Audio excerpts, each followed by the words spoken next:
All right, all right, all right. What's up, guys? How's it going? Evening. We have a lot to get into. There are a number of releases this week. There are four in particular that we're going to get into, which Oh, will then be followed up by a poll. What's up, Rob? I have.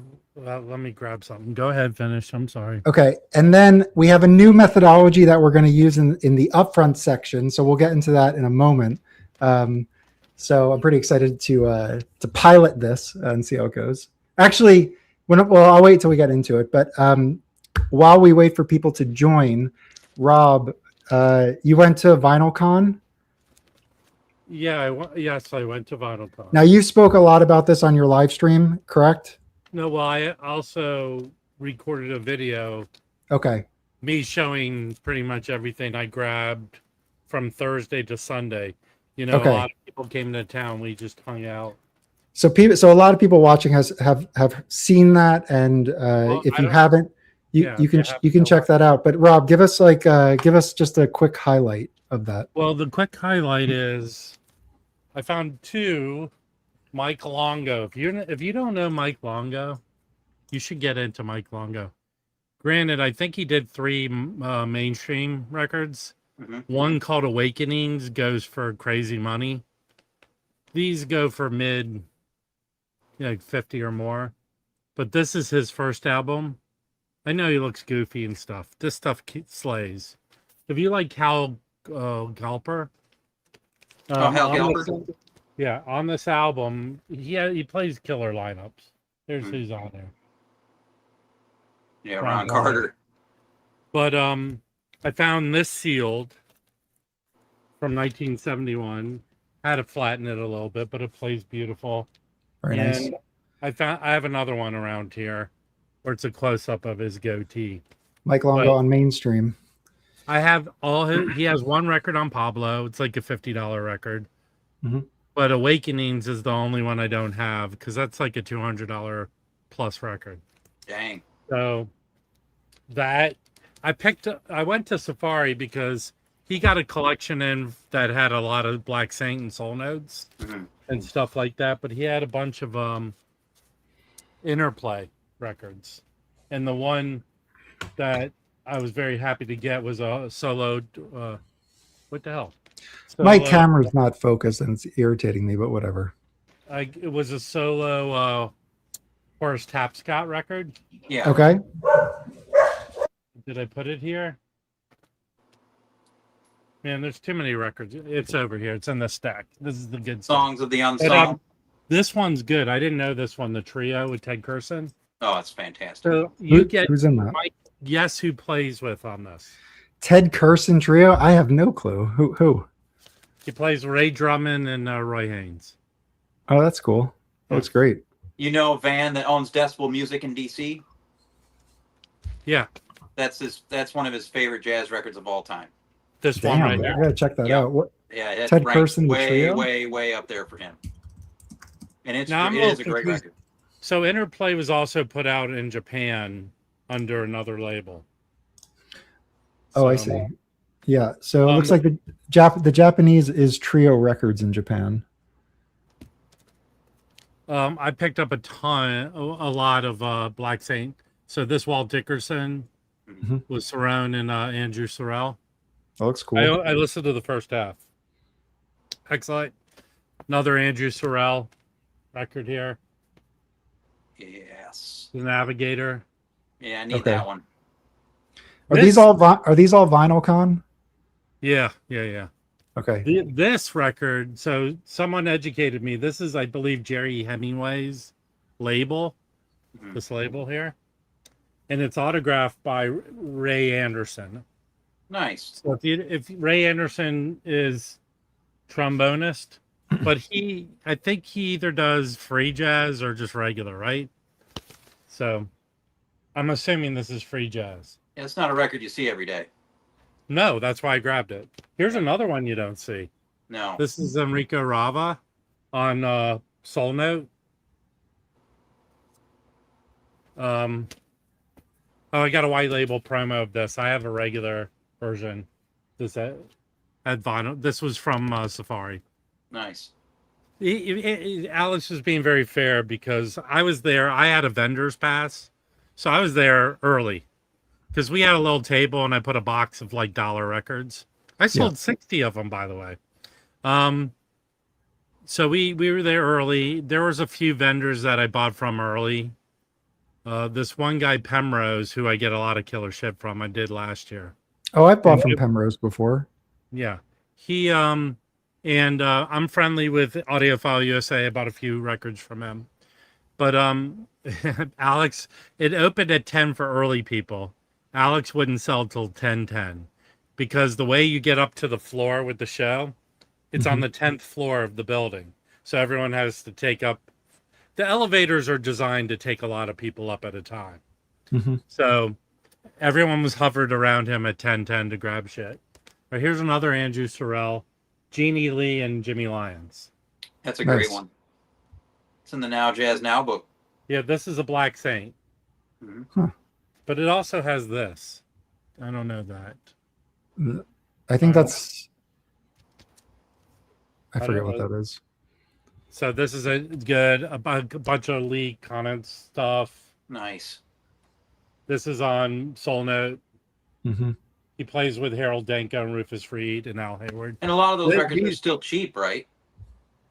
Relatively. For the price you would have grabbed all these. Yeah. This is a Japanese reissue, which is pretty much the way to get these without,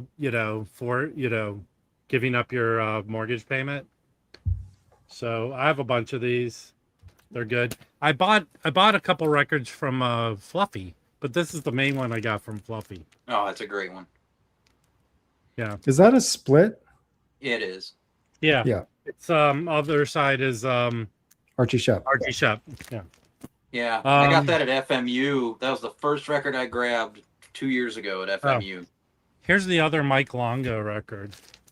I'm telling you, he doesn't look like he can put out killer ass jazz. But so he also mainstream and then Groove Merchant. He did a bunch of records on Groove Merchant. All right. And they're killer. This is it's big.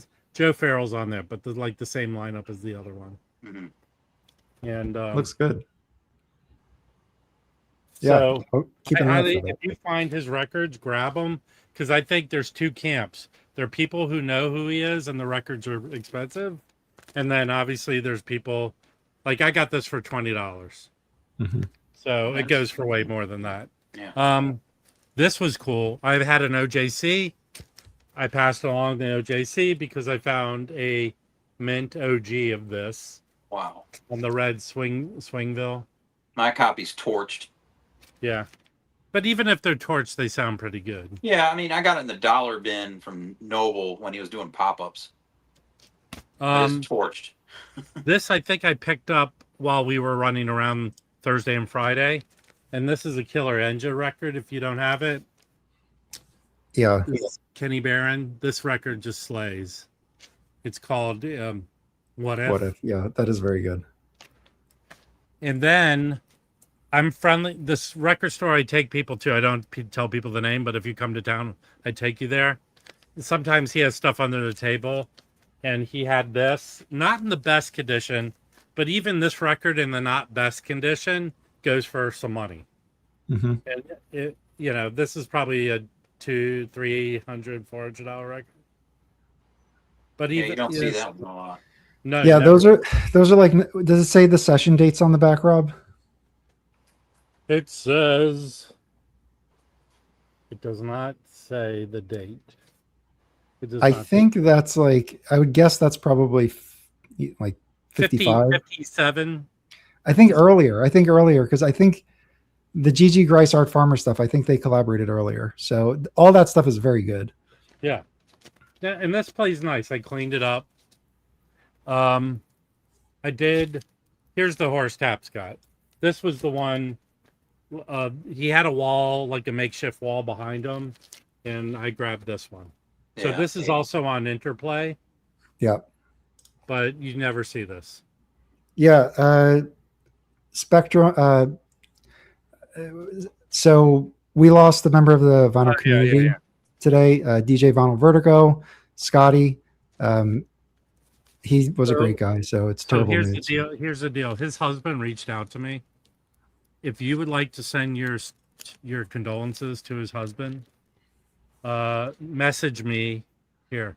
I'm sorry, if you don't mind if I share my banner. Was he on Florida radio? If you see my email at the bottom, the waxedvc@gmail here, go back and rewind. Email me and I'll send you his contact so you can send your condolences. But I sent Scotty an email the end of end of July.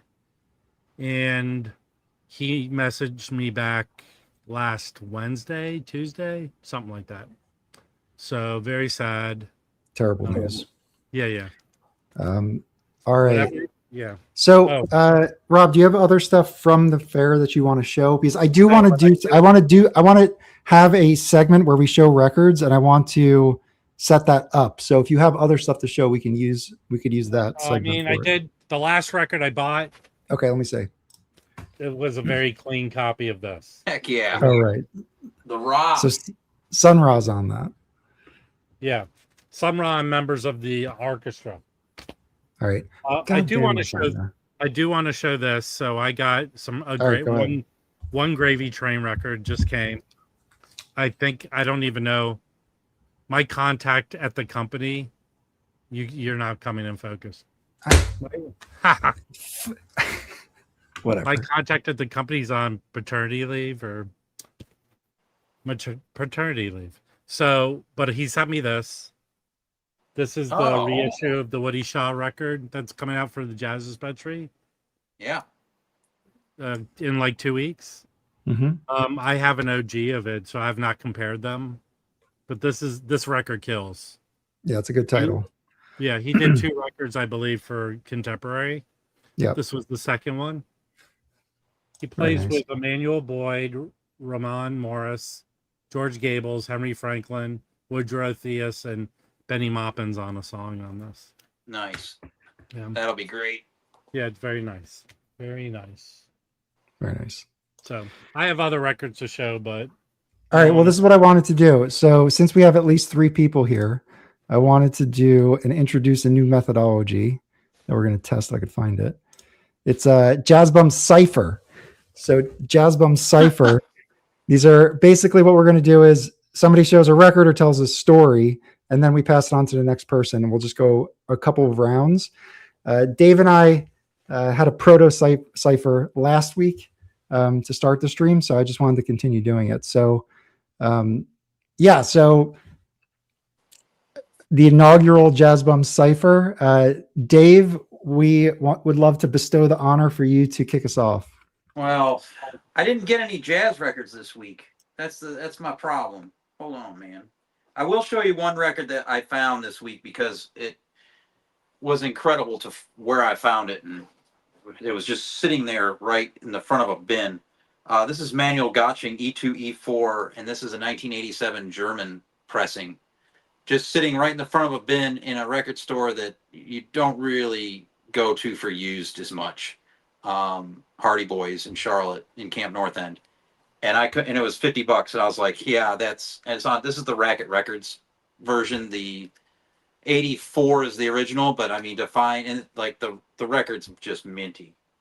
And the owner was there, and he said, yeah, I was going to keep this. And I was like, well, I'm glad you did. Because I've been looking for an early copy for years. I've had the reissue forever. So that's an incredible record. Very unique. So, all right, well, keep going on about it. So what's Manuel Gottsching is a guitarist. Okay. That's more electronic in nature, but he was very influential. Let me find the other record of his that I have. Was that his label? Racket? No. His label's MG Art, when she reissued some of his major pieces. Now, I think Joe Analog Archive got an original of this recently. Inventions for Electric Guitar. And, people like The Edge will tell you that hearing this is what influenced, how they became, as guitarists. So What's the style on that? Because Inventions. well, I mean, they categorize this into krautrock, but I Okay. think it's kind of its own thing.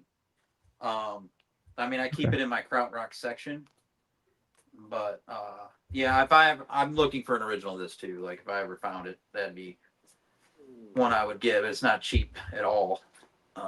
They've only gone up, but yeah, he's very influential guitarist from. What's up with the checkerboard cover? Is that a theme or Oh, it's something? just a very, very cool design.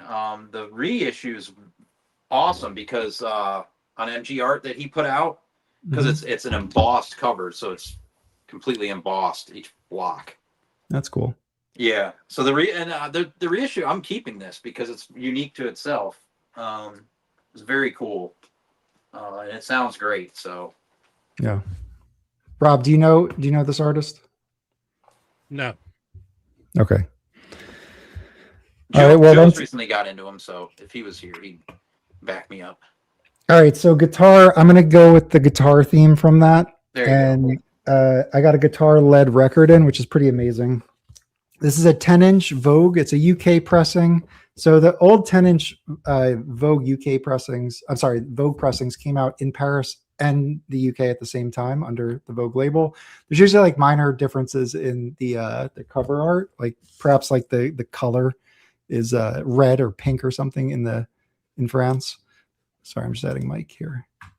Awesome. But this is Jimmy Rainey, and the story that I remember about reading here is he was on tour, and I forget what band he was with. He was on tour with Leonard Feather's Jazz Club USA show. So he was there, and they left to go back home, and he ended up staying a couple of extra days, and he went out to a nightclub, and he saw Bobby Jaspar play, and he went up and said, like, we should record. And Vogue put like a session together really quickly.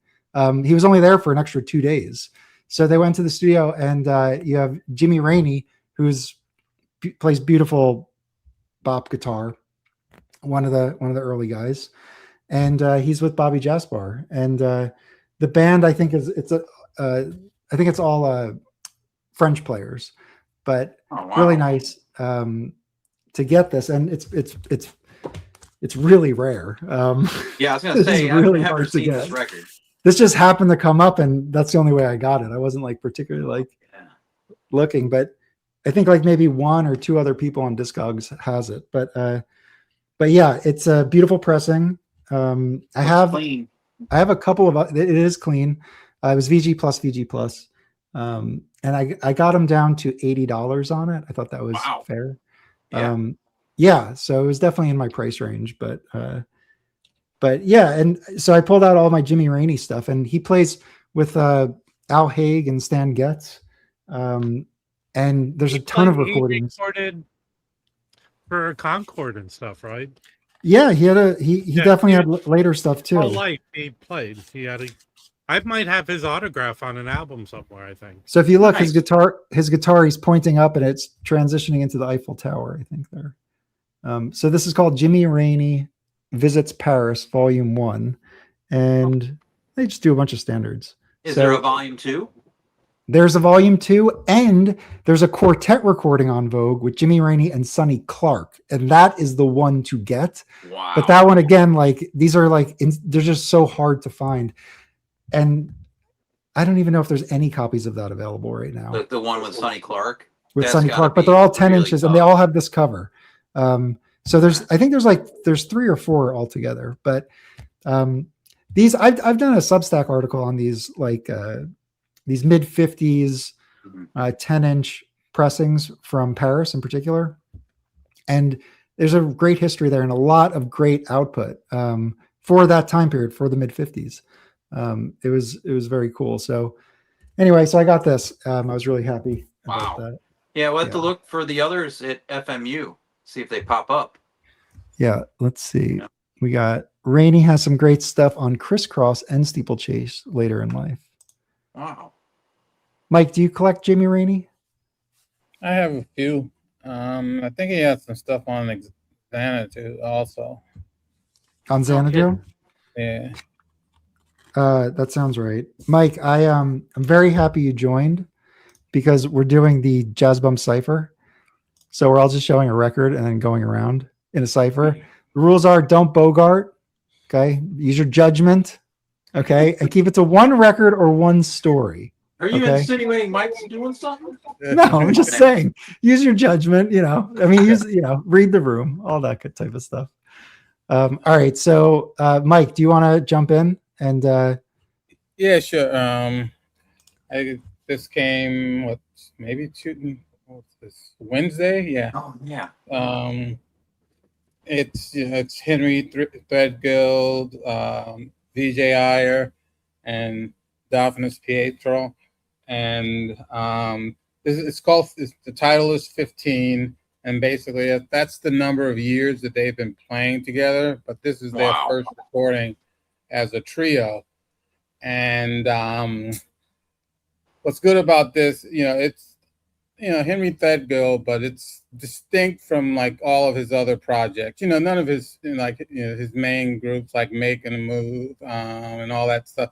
They're all distinct, and and they're so different from each other. And it's the same with this trio recording. But a couple of months ago, myself, CJ, and Lawrence, we saw this group perform at the Jazz Gallery, and they were excellent. They were really Threadgill. How was his stamina? It was really good. He picks his spots, and he gives his all. The album is more, I don't say it's more nuanced than the live performance was, and that there are a number of there are tunes at all different tempos, but it's really good. And Threadgill also released another album today. oh, right. On Pi Recordings. All right. I'm just, am I not sharing my screen? Yeah, he's been pretty prolific, Is Pi CD later in only? life. Isn't Pi CD only or no? Nope. They pick and choose what some things come out only on CD, and some things are on both formats. I'm dropping a link to the Bandcamp, so you can find this title on Bandcamp. 15. And this is none such. This is none such. Threadgill, VJ Iyer, and Daphnis Prieto. Daphnis, yeah, he's amazing Cuban drummer. Yeah, he was excellent. I mean, I saw the group the year before, and I was sort of reluctant to go to this year's performance because the last year's performance was somewhat short. Mm-hmm. But CJ was coming up from DC, and Lawrence was going, so I just all right, we'll make it. We made it a hangout, and this performance was much better. I mean, it was it was a really good jazz set in terms of length, and they were all in good form. I bet. Yeah, that's top-notch lineup, really. Yeah. Just for a trio, it's incredible. Good recommendation. So I dropped a link to that if people want to follow up, but it's Henry Threadgill 15. All right, Rob, you're up. Okay, this is sealed. Okay. And I believe it has not been reissued since Okay. it's Midnight Sun, Lou Donaldson. Do you want me to open it? Yeah. Let's do it. Do it? What's better than opening a record on the stream? That's like classic. Well, I got like 3 sealed records. So this lineup's really good. All right. It's Lou Donaldson, Horace Parlan, Ben Tucker, Al Harwood, and Ray Barretto. So, do you guys say Parlan or Parlan? Horace Parlan? Parlan. Okay. when we talked last, he said Parlan. Just tear off the string. There's no hype. Let's see how warped this is. All right. Let's see the inner. It's a hole punch. Okay. Let's see if it's got plastic crap. No, it's beautiful. It's nice. All right. Nice. Yeah, yeah. So this has not been reissued yet. I don't even know if there was typically there's a Japanese issue around the same time as these ugly CTs, but I have, What's the I think, yeah, what's the recording year on that? When did they record that? 1960. Oh wow. Okay. Yeah.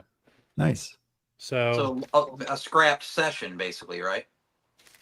yeah, there's Shelled. Yeah. tons of scrap sessions. But this seemed I have he played with Horace Parlon a lot, and those are usually excellent. So Yeah. Okay. Felipe saying that that's the usual Parlin Lou group. yeah. Nice. Yeah. So I will listen to this tonight now that I opened it. Well, they also did what? They did. Huh? Oh no, I'm thinking of Three Sounds with Lou. I obey the law of the cipher. Okay, Cypher. All right, who's up?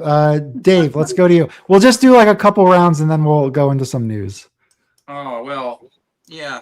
I actually have 70 records pulled sitting in front of me because of Sherv and his crazy. Don't Bogart, man. No Bogart. Yeah, so there's some jazz in here. I mean, I can pull something out of here to show that's jazz. Because here's the one I pulled for Sweden. This is Jan Johansson on the Megaphon label from Sweden. This is one of my favorite trio records, speaking of trios of all time. This is absolutely incredible start to finish. Jan Johansson's a pianist. You got George Riddell on bass and Egil Johansson on drums. Yeah, seek this out, pay the price. It's worth it. It's the tip-on jacket. Well, is it jazz? Oh God, yes. Okay, I'm unfamiliar. Right? Swedish trio. I forget the year. Is it Megaphon what's label? How would you characterize the style?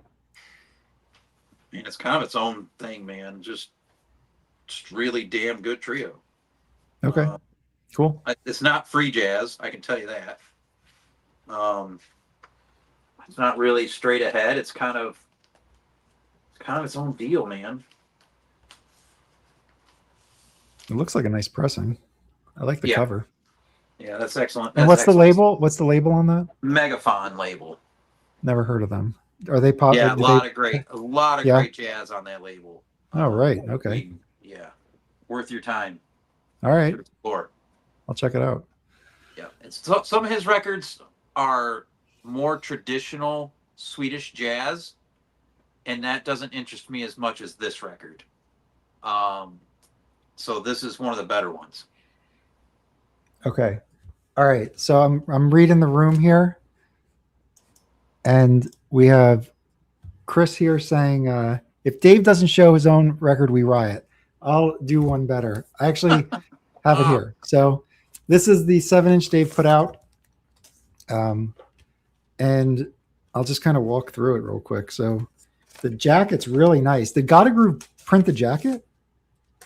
They do everything in-house. So anyway, it's glossy 7-inch jacket. I like the layout, the border. Yeah, the entire layout front and back was done by James Buttery in the vinyl community in New Zealand. Well, shout out to him because I think he did a good job. The artwork's very nice. So the artwork was done by the drummer. By the drummer, okay. Yeah. And then the back just is informative here. Just the design. Did Buttery design this as well? Yeah, all of the whole back was completely James, and we guided him on how once we got into it. We went back and forth until we got it dialed in exactly how we wanted it. Anyway, nice jacket. The inserts are a couple of photos. I'm assuming circa 2008. So this, what is this? This is a Metro. Joe's Metro. It still runs and drives. That's insane. And he then had it years and years before that. Is this a picture of the recording or just of rehearsal? Just a jam session. A jam. Okay. The drummer from the band Sever the Tide took that photo, Brian Beaver, and that's why he's thanked on the record. He's one of the only humans that ever saw this stuff. It has its own label. So anyway, it's instrumental. It's kind of like, I don't know. I mean, you describe it as math/angular. it's like lo-fi. You know, I mean I mean honestly, if you see that picture and you know who Dave is, you'll understand what this is. So anyway, can people get this online? I'm shipping out another box full to Carbon Records in Rochester, New York, to Joe up there, Joe Tunis, and he'll have it available on his website Okay. sometime probably near the end of next week. Okay, cool. So Carbon Records will carry it. Yeah, they've already sold out the first batch. Yeah. So anyway, let's move on. So Mike, you're up. Yeah, this is let me make sure I got it up. This is an album by the Danish guitarist Jakob Bro, and I think Mike, we saw him at the Vanguard, right? You were there, right? I don't know. I'm not sure. I think you were, because it was with Chris, WCB, a bunch of us were. Or maybe I may have missed that you were one. there. Well, this is it's called 8, and that's the number of musicians, and it's the musicians are Jakob Bro, Chris Cheek on tenor saxophone, Chris Cheek from the album that gosh, I can't remember who put it out, but and Zesper Zuten on alto, Craig Taborn on piano, Larry Grenadier on bass, Anders Christensen on bass, Marcus Gilmore on drums, and Brian Blade on drums. Damn. And it's a really really layered album. It's it's not like, I don't want to say it's not your typical your solo where people are taking long solos. It's very layered. There's a lot going on, but it's not cluttered. And the drumming is amazing. I mean, all the musicians are amazing. But Brian Blade and Marcus Gilmore, they're just at the top of their game. And I think it's Loveland Records, which is out of, is it Denmark or Copenhagen? I'm not sure. And I know I ordered this myself, Felipe, and Roberto. We went in to save on the shipping, and it came. I want to say it came last week, I think. Oh, nice.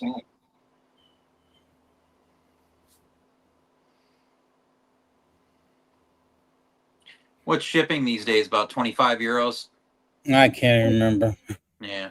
And sometimes, Dusty Groove gets them in. Oh, yeah.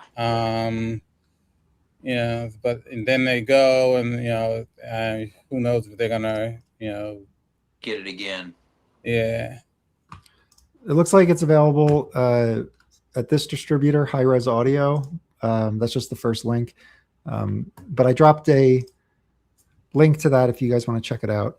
Yeah, that sounds killer. Yeah, nice. All right, who's up? Rob? Hello. All right, this was probably maybe the best find. It's all relative, whatever the best find is, right? Mm-hmm. You know what I mean? But this one is not easy to find. I think it was a library copy, because I had to scrape off like the thing covering this. You couldn't read it. Mm-hmm. There's a stamp, but this record, those Mayburn on Prestige are all creeping up in price. Yeah. So there's the lineup. Oh, George Coleman. Yeah, it's not. It's sometimes it's mellow, sometimes it's not, but it's excellent. What songs does he do on that? Because I think I have a Prestige one where he does a pop song on it. There's no pop covers. I don't know if those are all originals by him. All right. Yeah, man, I'm a big fan of George Coleman. But that looks cool. like the guy I bought this a lot of records from, his prices were killer, but I had to do some work to them. There was cleaning and some were slightly warped, not like it wouldn't bother you, but Mhm. since I So could flatten. the Mayburn I have is called Raking and Scraping. So that one's called Working and Wailing. This, I think this is a Van Gelder. Let me see. I didn't realize there was like a series. Yeah, this is Van Gelder. Okay. Trevor. I think it's the same lineup on mine too. If I could do two, because these are similar. Do you mind? You have to make the case for it. Okay, they're similar. They're Okay, both well beats. show us. So I have a copy of this. I think it's a later pressing, but this is unusual, okay? I know So what that is. Yeah. I think these are like 10 inches put together as a comp. Yeah. And it has it wasn't originally called this. I forget what it was called. It had a different It was just cover. This cover right. is cool. Subconsciously is just like if it's not a hit, but it's like the big track on that. All right, so here's the question I would like to pose. This is like the typical stereo label, Yes. but it's later than this came out, I think. And it's not Van Gelder. Right. So I'm Because that was a wondering mono. Yeah, I'm wondering why they chose to use this label on this. I forget which Who one the I hell have. knows? The other one I have, but it's a It could have crazy. just been lineup. who But knows? the reason I'm showing this is because Okay. Jazz Bum Mike's God is on this album. That's a great band right Lenny there. Tristano. Come on. That's But some these good are- playing. They were Yeah, great several players. different lineups. Warren Marsh.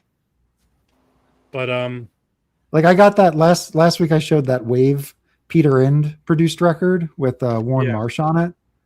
And from like that era, they were unbelievably good. They were, I don't know. They just had like a very cool thing they were doing. I don't know if I ever showed it. I wasn't here last week, but I picked up a very desirable Warren Marsh record. Mhm. It's like an improvised record with Yeah. a texture orange cover. I saw you. I know that one. It's called it's like New Something, NU Yeah, something. yeah. That New record, Pl- yeah, that New is my Plus. favorite I think it's Warren New Marsh Plus. record. Yeah, that's on Revelation Records, and it's like a $40 record. Mhm. Oh, Revelation, the label out of LA. I think so. Yeah, they're really good. I don't have any of their stuff, but there are titles I want from them. I've got a couple records on that label. Really good stuff. Well, it's your it's your turn. Do you want to? I have to You want to dig it grab out. those? I'm going to go with some stuff Well- I have in front of me. All right, we're gonna do one more Jazz Bum Cipher. Jazz Bum Cipher. Don't Bogart. Let me find a jazz one that's in here. I don't know. A lot of this isn't jazz. Oh, hell. The convenience of having 5 million records at my reach. Yeah, no kidding. What's all in here? Now I gotta pick one out. You aren't making this easy on me. Let's see. You're disappointing the Jazz Bum Cipher. Here, we'll go with this one.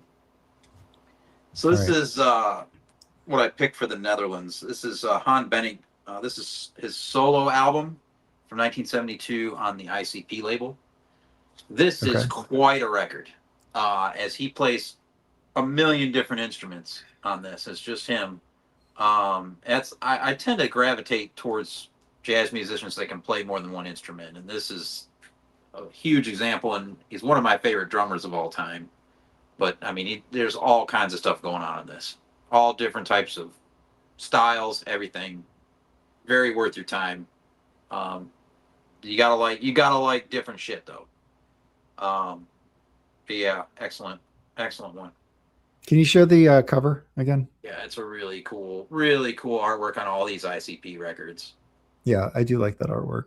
Yeah, I know. I like all that whole Fluxus style that like the FMP and European free jazz were using for their covers and concert posters.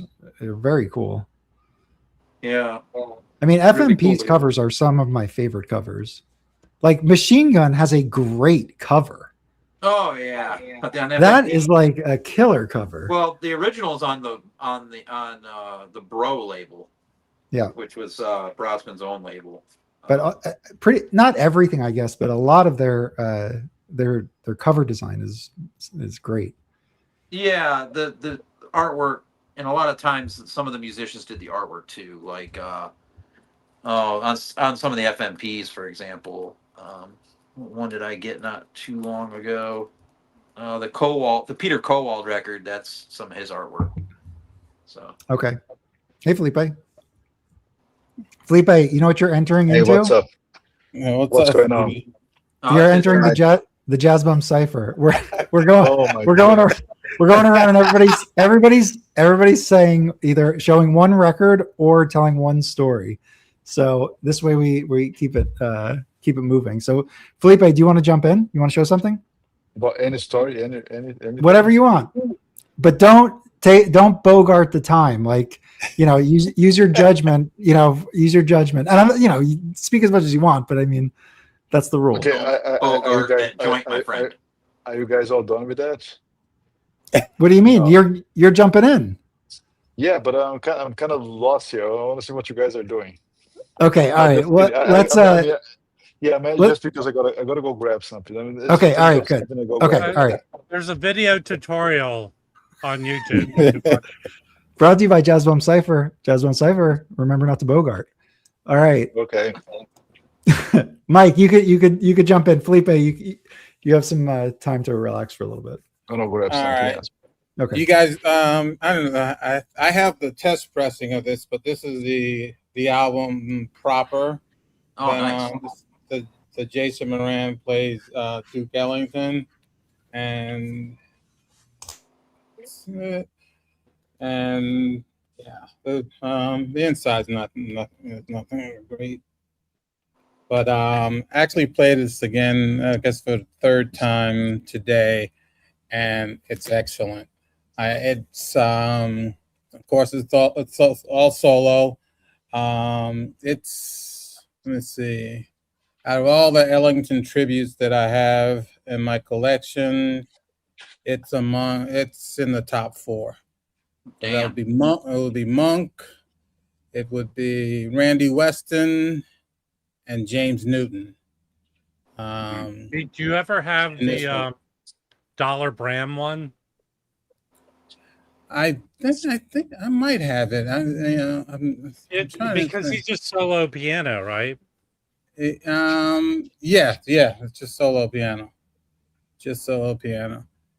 And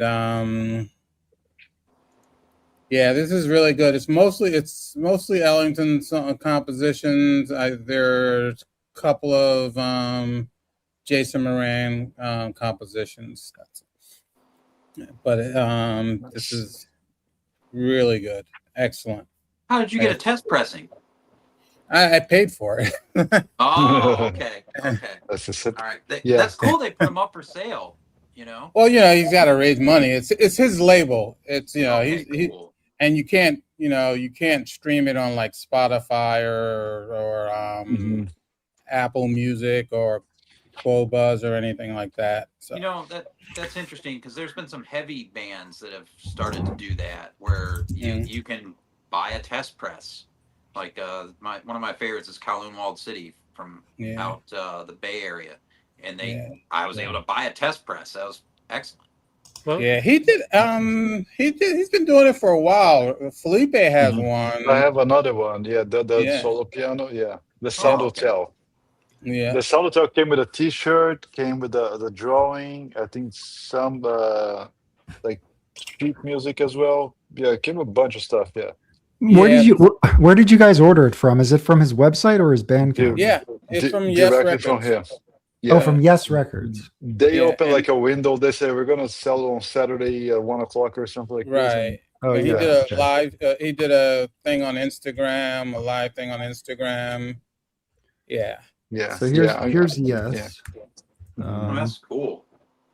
So yeah, I dropped the link to this, but yeah, Yes Records. You can. Okay, so are these the test pressings here? Yeah. Okay. Mhm. Yeah. So I don't know if they're sold out or not. What are these? I think they've got like maybe like a Only a few yeah. left. Yeah, 'cause But those this is a test different presents are title. usually- That's a different title. No, it's Yeah, the same. It's just yeah. Okay. And yeah, it came with that poster from Jason Moran did an art exhibition in Denver. It came with a signed copy of that poster. Now, Came with did you get the bundle 5, the $1,000 one? No. Come on, Mike, you got to support him. He's a struggling artist. All right. The wife Yeah. might change her Yeah. text. Yeah, I'll go pick up. I'll go pick something. Okay, go pick something. All right, cool. Yeah, and it came with the little postcard. Actually, the record comes with the little postcard. Like he has I guess he gotten this little Ellington rubber stamp, Okay. and the postcard comes. It comes with the album. The album proper also comes with a postcard of a picture of the Duke Ellington stamp. Okay. So Important question, Mike. Did you What's up? buy the collection in that text message? what collection? There was some. Your wife was saying, "Hey, here's a collection." No, I didn't buy anything. I didn't buy anything. No. Okay. I got so much coming. You know. You're good. Yeah. I'm monitoring my purchases. Okay. Hey, Rich, how's it going? Welcome to the live stream. We are doing Jazz Bum Cypher. Have you been watching, Rich? Do you need to get up to No. speed on Jazz Bum Cypher? No, I'm not watching. I wasn't watching. Sorry. So the new methodology that we're test running here is Jazz Bum Cypher. So everybody just talks about a record or a story, and then we just pass on to the next person, and we're going to do a few rounds. So Felipe ran to go grab a couple of things, but Rich, can I put you on the spot for you to jump in? Are you ready to tackle this challenge? Give me a minute. Can you Okay, skip that's me for fine. now? Yeah, no, that's good. I'm going to jump in. Yeah. Or Rob, is it your turn? I think I don't know. I think. Well, no, you could jump in. Jump in. Okay. So I have this already, but I found this promo copy. Okay. If you know this Walt Dickerson quartet Yes. does his impress the movie A Patch of Blue, but this is I've never seen this promo label before. Ooh. Oh that's yeah, kinda- have a Hugh Masekela with that label. Really? Mhm. Yeah, and Mike brought to my attention, which I don't think my copy is, but these have been known to have like Yes. double They. side one on both sides. Yeah, there was a copy listed recently, and it noted that it's like side A on both sides. So Oh, wow. there at least was one copy that had that. So it's worth checking Well, when you find that. Yeah. This is extremely clean. But that's a promo, so it's probably is fine. I would Yeah, think. well, I don't know. Yeah, it's different sides, Okay. but this is a killer record. He did. And I don't also- know. It may have been the stereo copy of it. I don't. Is that the mono? I assume that's a mono since it's a promo. I don't know. I haven't Or maybe listened it's- to it yet. But Sunrise on it. but he did another one, which is like his impressions of Lawrence of Arabia. Oh, okay. That one I've been trying to find. Yeah, Sunrise on that one is Yeah, Sun Ra Appreciate it. plays piano on this. yeah. That's cool. It's a nice record. That's cool. All right. All right. Very All good, Felipe. Mhm. Jump Yeah, in. I got a couple things. Just catching up. So this is the other Jason Moran test pressing. This is from the Sound Hotel. And you guys can't tell, but this is like this is a black cover. He kind of wrote this with a pen, so he drawn everything. This is copy number 9, and it's pretty cool. It's a What's the artist name again? Jason Moran. Oh, duh. Yeah. Have you heard of And him? Sorry, Yeah. I just totally got And, lost in my own museum there for a yeah, second. and that's the test pressing thing number 9. It came like 2 stickers. Yes, and Very the nice. piano. Mhm. It came with part of the music here. Mhm. That's super nice. And also T-shirt. The T-shirt is kept up there. Yeah. Now, Felipe, is this a one step? What's going? Is it essentially just a special edition, same pressing as the other?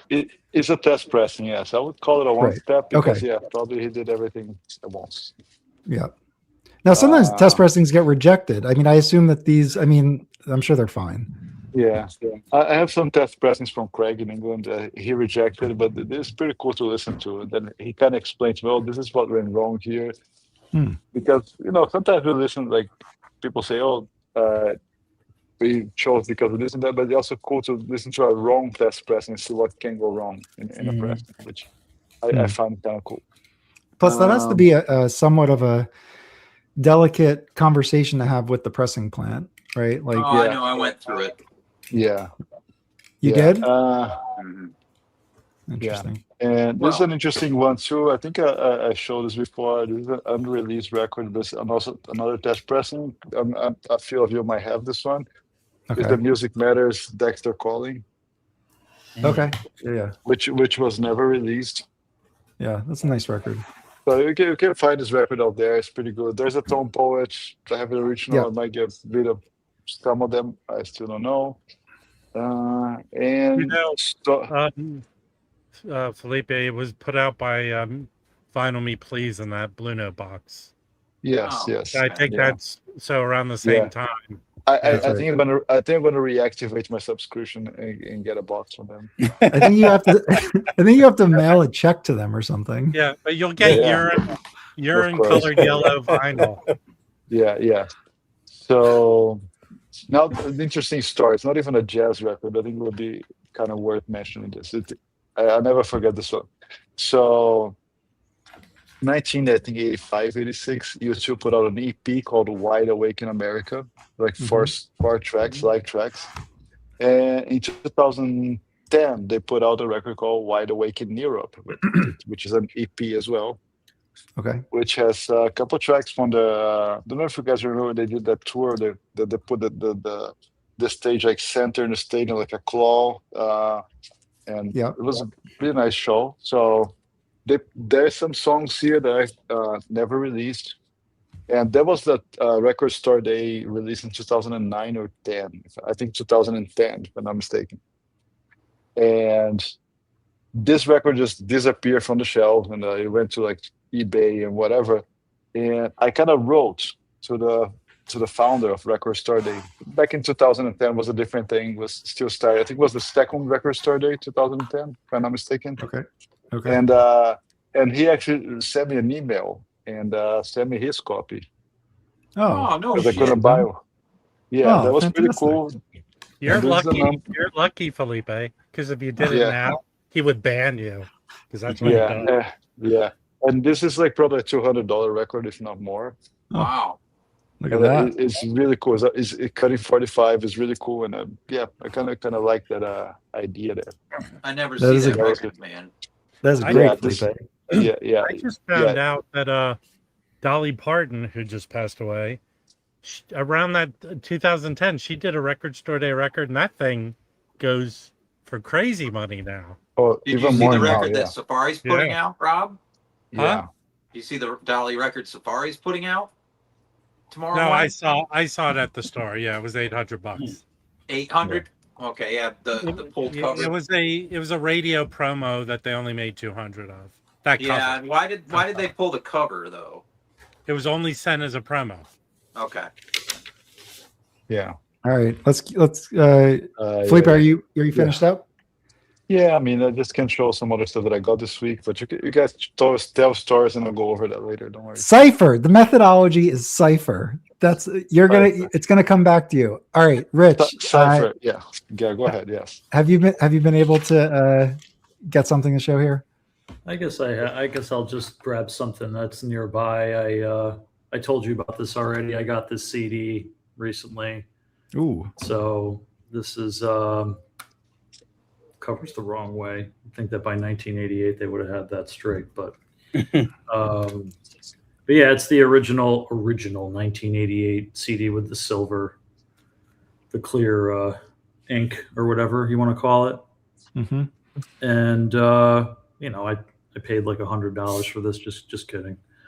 Paid like $8 for it, but I was talking to you about this earlier today. I guess I'll just kind of say it again that these to me are kind of definitive in terms of like that superb sound quality of Red Book CD. I'm not kidding, people, and also the fact that the tapes were were relatively young still in 1980. Is that the Ron McMaster one? Yeah. These are all these CD, Yeah. all these CDP CDs are Yeah. are Ron McMaster and Michael Cascuna as the reissue producer.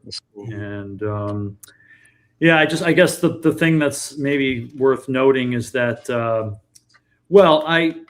I slowly fell in love with this album, and I came to realize I loved it a lot. And I realized that a big reason I love this so much is that it sounds like there's virtually zero artificial reverb on it. It's a very, very natural, dry room sound on this record, which is contrasted with Nuke's Time, which is the exact opposite. It's also recorded in Hackensack, but like a pretty intense EMT plate reverb on all of Nuke's Time, which I actually musically I probably prefer to Volume 1.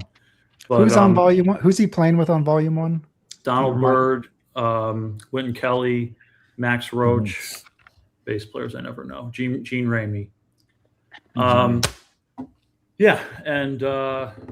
what else was I going to say about this? So I have, like, for Horse Silver, 6 Pieces of Silver, for example, I have the RBG edition, and I had the McMaster CD at one point, and I was like, Rudy's version has a little more oomph, a little more punch. Kind of reminds me a little bit more of the original pressing. With that one, this was 10 years ago or whatever, I kept the RBG edition of that. The mono ones, I feel like they're easier to keep than the stereo ones of the RBG editions for me. But I just, getting this, I just realized that, I probably, for a lot of these 1500 series mono Blue Notes, I want both the McMaster CD and the RBG CD. Nice. So I've gone back and forth on them, and the McMasters are just like, it's the absolute earliest digital transfer of those tapes ever. So that's very meaningful to me. And the last thing I'll say about, where you'll have a leg up with like Kevin Gray's 85th anniversary CDs, is the stereo panning. Kevin just lets those tapes run flat, and the stereo panning is as wide as it can be. And Ron McMaster pulled them in a little bit. I shouldn't be doing this because this is mono. But when they are stereo, Ron McMaster pulled them in a little bit. It's not god awful by any means, in my opinion. But that's cool. Been thinking about that stuff. Yeah. The Jacob went when he was here. He was telling me, and he bought them at the store. He collects the tape editions of this Ron McMaster.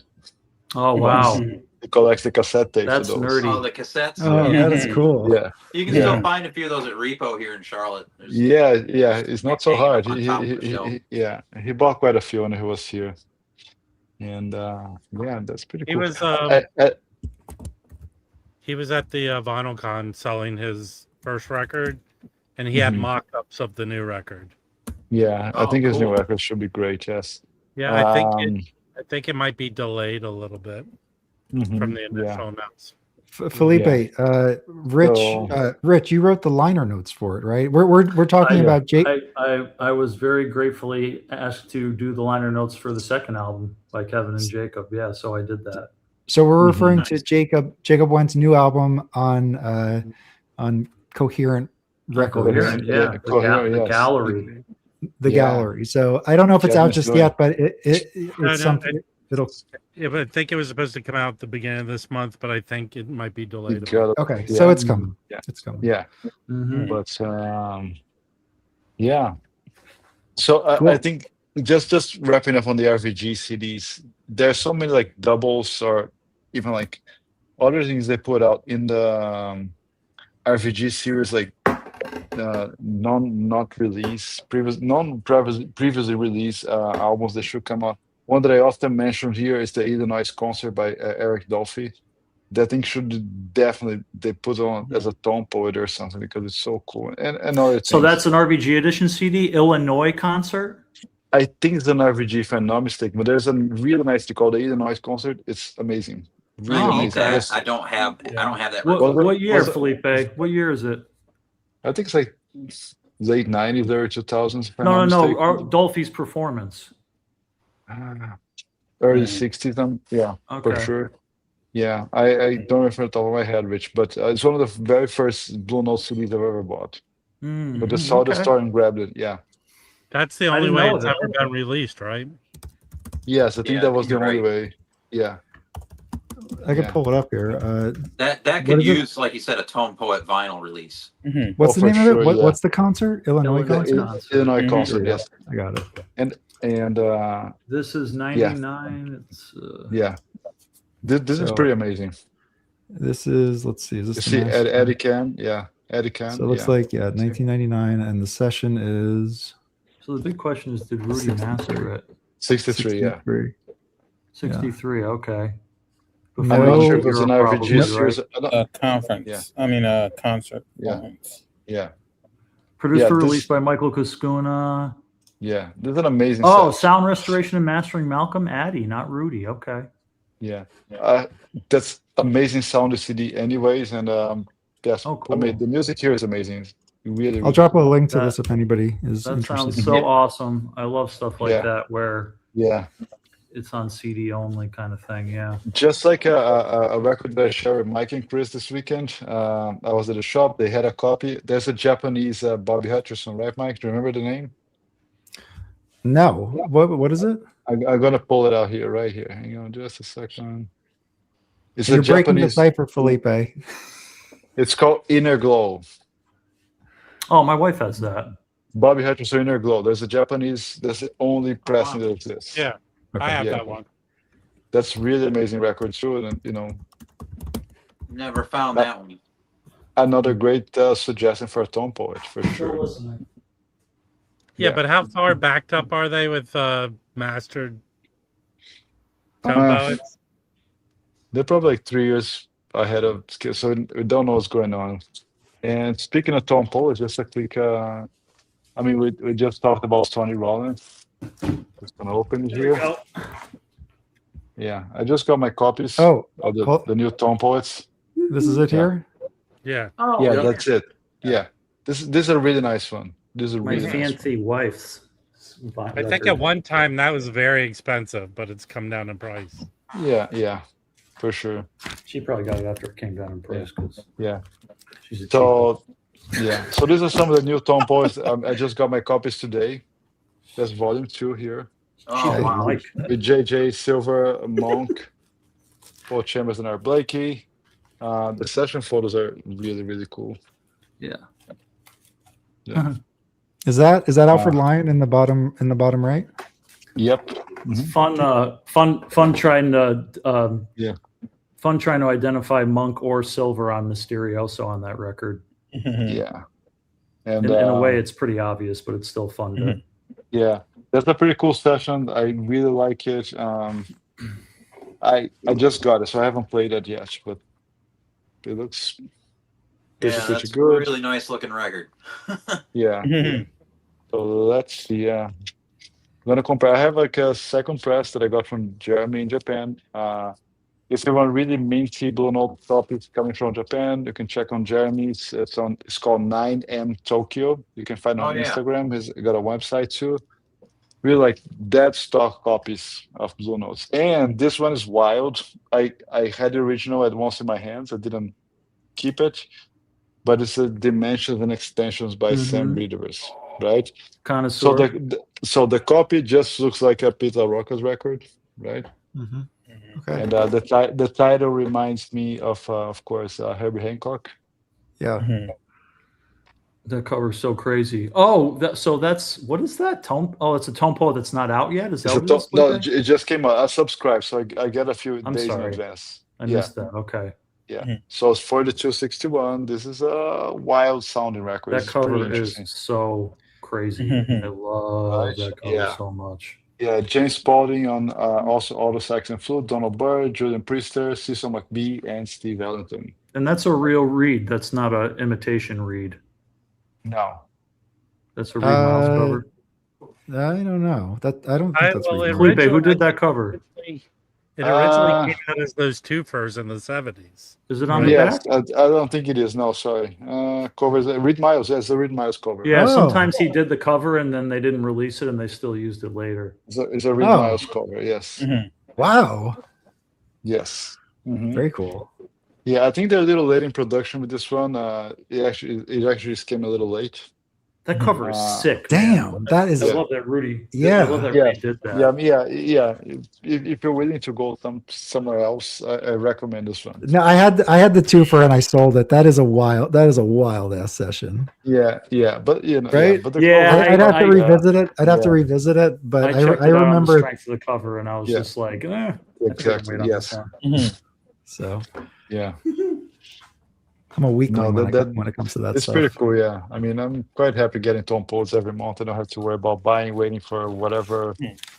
Just have them coming. Don't look back.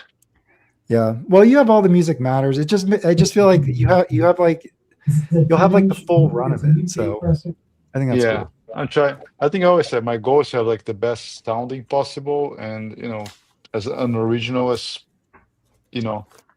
possible. So Rich just mentioned this one. I got this one last week. Came on eBay. Mhm. So that's actually a second press. Is a West 63rd, That's what I have too.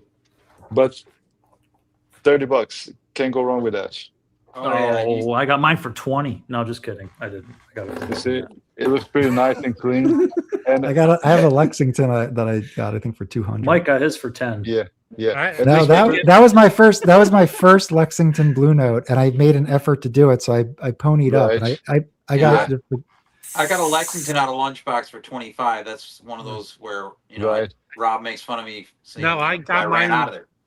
a couple months ago at Amoeba for $40. Mhm. Nice. Just the Yeah. nerd Yeah, out and about the just the nerd out about the label. I always feel like Lexington is like the 10-inch label, and then it just comes in the 1500s for a little while as the 10 inches and transition to 12 inches. And a lot of those early Lexingtons are like comps of other stuff, whereas that Mhm. Horace Silver is a Lexington that is like recorded for LP. It's 39. Yeah, it's like one of the So- last Lexingtons. I think Lexington ends at 47, 46. It does This is record what- that late? I thought maybe it was 40. For the Maybe the most 45 or something. Yeah, Rich, do you know the That's year a of the good- session? good You know what year that was? Horace? that's The 56. pieces of- Yeah, late 56. November. I want to say Yeah. November. Yeah, 56, 56. 57. Yeah. November or December 56. And One or the other. yeah, I was lucky to get this one too. Thanks, Mike, for Hackensack education. 56, man, is the Yeah, best. yeah. It Yeah, is. but It really is. for the most part, I Horace think- Silver records don't go for crazy money. No, That's a good no, one. except for this one. Mhm. Yeah, Senor this one Blues. goes for most. Well, the Yeah. other one, the black cover, right? Where he's up leaning outside the car, Oh, that's Oh, Oh, yeah. finger popping. Finger Finger popping. popping. Yeah, finger I think- popping. yeah, I thought that that- one goes for money.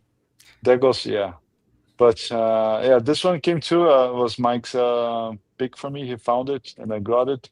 Heading south. This record is absolutely killer. Oh Yeah, my that god, goes- Felipe, you're totally disregarding cipher rules. Yeah. But whatever, go ahead. No. I got from Break the Mike for a really rules. nice price. I got friends with the guys from the shop, and they're finding more for me, which is pretty cool. That's a nice story, anyway. It is a good story. So that's the New York, the 4062, which I think late 400s and early 4100s is the sweet spot, like where the stereos become much better than the monos. I think he was getting his hand right on doing stereos. So I think 4100s and up, it's stereo. Most Well, he was- likely, it wasn't the idea will be that- nicer. Okay, never mind. Yeah, just like for example, a few weeks ago, I got an original copy of Midnight Blue on stereo, and also the Soul Samba.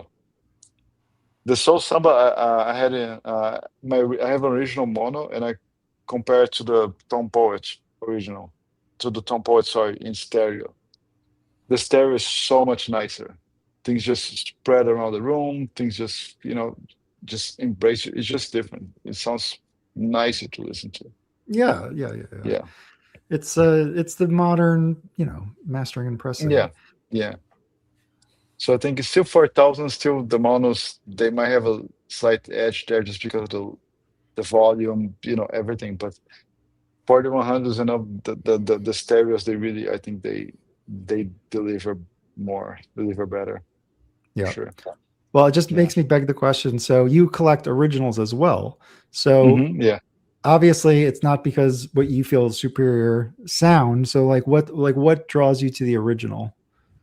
I think the history part. It's nice to have a piece of history in your hands, which I think is always a nice thing. This artifact, which is cool. Yeah. that's the word. Sound wise, I think Tom Poets, Music Matters, they have like a clarity, a crispness that's it's hard to match. But the originals, they do have, especially like early monos and late stereos, they do have an interesting experience as well. It's hard to explain. Yeah. No, I know. I think it also depends on your room and your system. Everything matters. I think. One thing I always think about is a lot of these musicians that are no longer with us, they never got to hear these versions Yeah. themselves. You know what I mean? So what would they think about it? Is Well, they my yeah, thing. that's fair. They never got paid. But honestly, the thing is, like, they still sound really good. Like the vintage pressings sound very good still. It's just they do. Yes. I was talking to Louis last week because I'm sending him over some of my records, and he was asking me, about Lee Morgan records, and I said, man, if it's a nice Lee Morgan record, is either Leeway or Volume 3. Volume 3 the sound of Volume 3 compared to any other Lee Morgan record is vastly superior. Don't ask me why, but it's just In your better. opinion, I always like to think after Felipe talks. In your opinion, Yeah, of course. Well, yeah, I think when Volume 2 yeah. sounds amazing. Absolutely amazing. No, Volume 2 is good too. Beautiful sound on that. Yeah. Yeah, I like- Japanese. Volume copy 3 is kind of doesn't bright sound to me, good. honestly. The sound of the tape is a little bright, but some people might Yeah. like that. Yeah. No, for sure. Yeah. um, Just a matter of preference. I mean, yeah. Again, as I said, is your crossway, is your room, all those things matter, and when you put those things together, whatever experience you get out of it, right? yeah. Just like those Sonny Rollins records on Blue Note, I like Nuke's Time better, but I think Volume 1 is the most impactful sound. For example, Oh, I fucking love Volume 1. I just Right. love Decision on it. It's just that song is just one of my favorite compositions. Really is yeah. just up there. What he does with that I don't know, it sounds like nothing else. Like it was such a creative idea to use those, like, I don't know what they're called. Right. Richie, I think you mentioned they're like staccato notes or something. Like they're real just sharp, I guess like, so. done- But he's also doing something, and he weird does it with behind. with Yeah, the, he does. with the rhythm. Yeah. He throws in a jerky kind of like a Yes. swing Yeah. for that note. He's It's kind of behind like on the Riverside Sounds of Sunny. The first song Yeah. on that, he does something weird with the rhythm and the meter too. It's like going along, like that first song on the Riverside record. Yep. He does something like that then too, and that's actually right around the same time, if I'm not mistaken, which is interesting. All right. You mind if I jump in with a record here? Sure. For it. Okay, cool. All right, so this is a big title. It is a second stereo pressing from 1965. So originally recorded in 64, and I think the first pressing 64, and then this came out, and it's a transition. But because of that, I was able to get it. There's not that many copies that have sold. There's only a few people who have it, but past sales weren't crazy. So this came up for $120. This is a Sahib here. It's a Oh, you Sahib got Shahad it.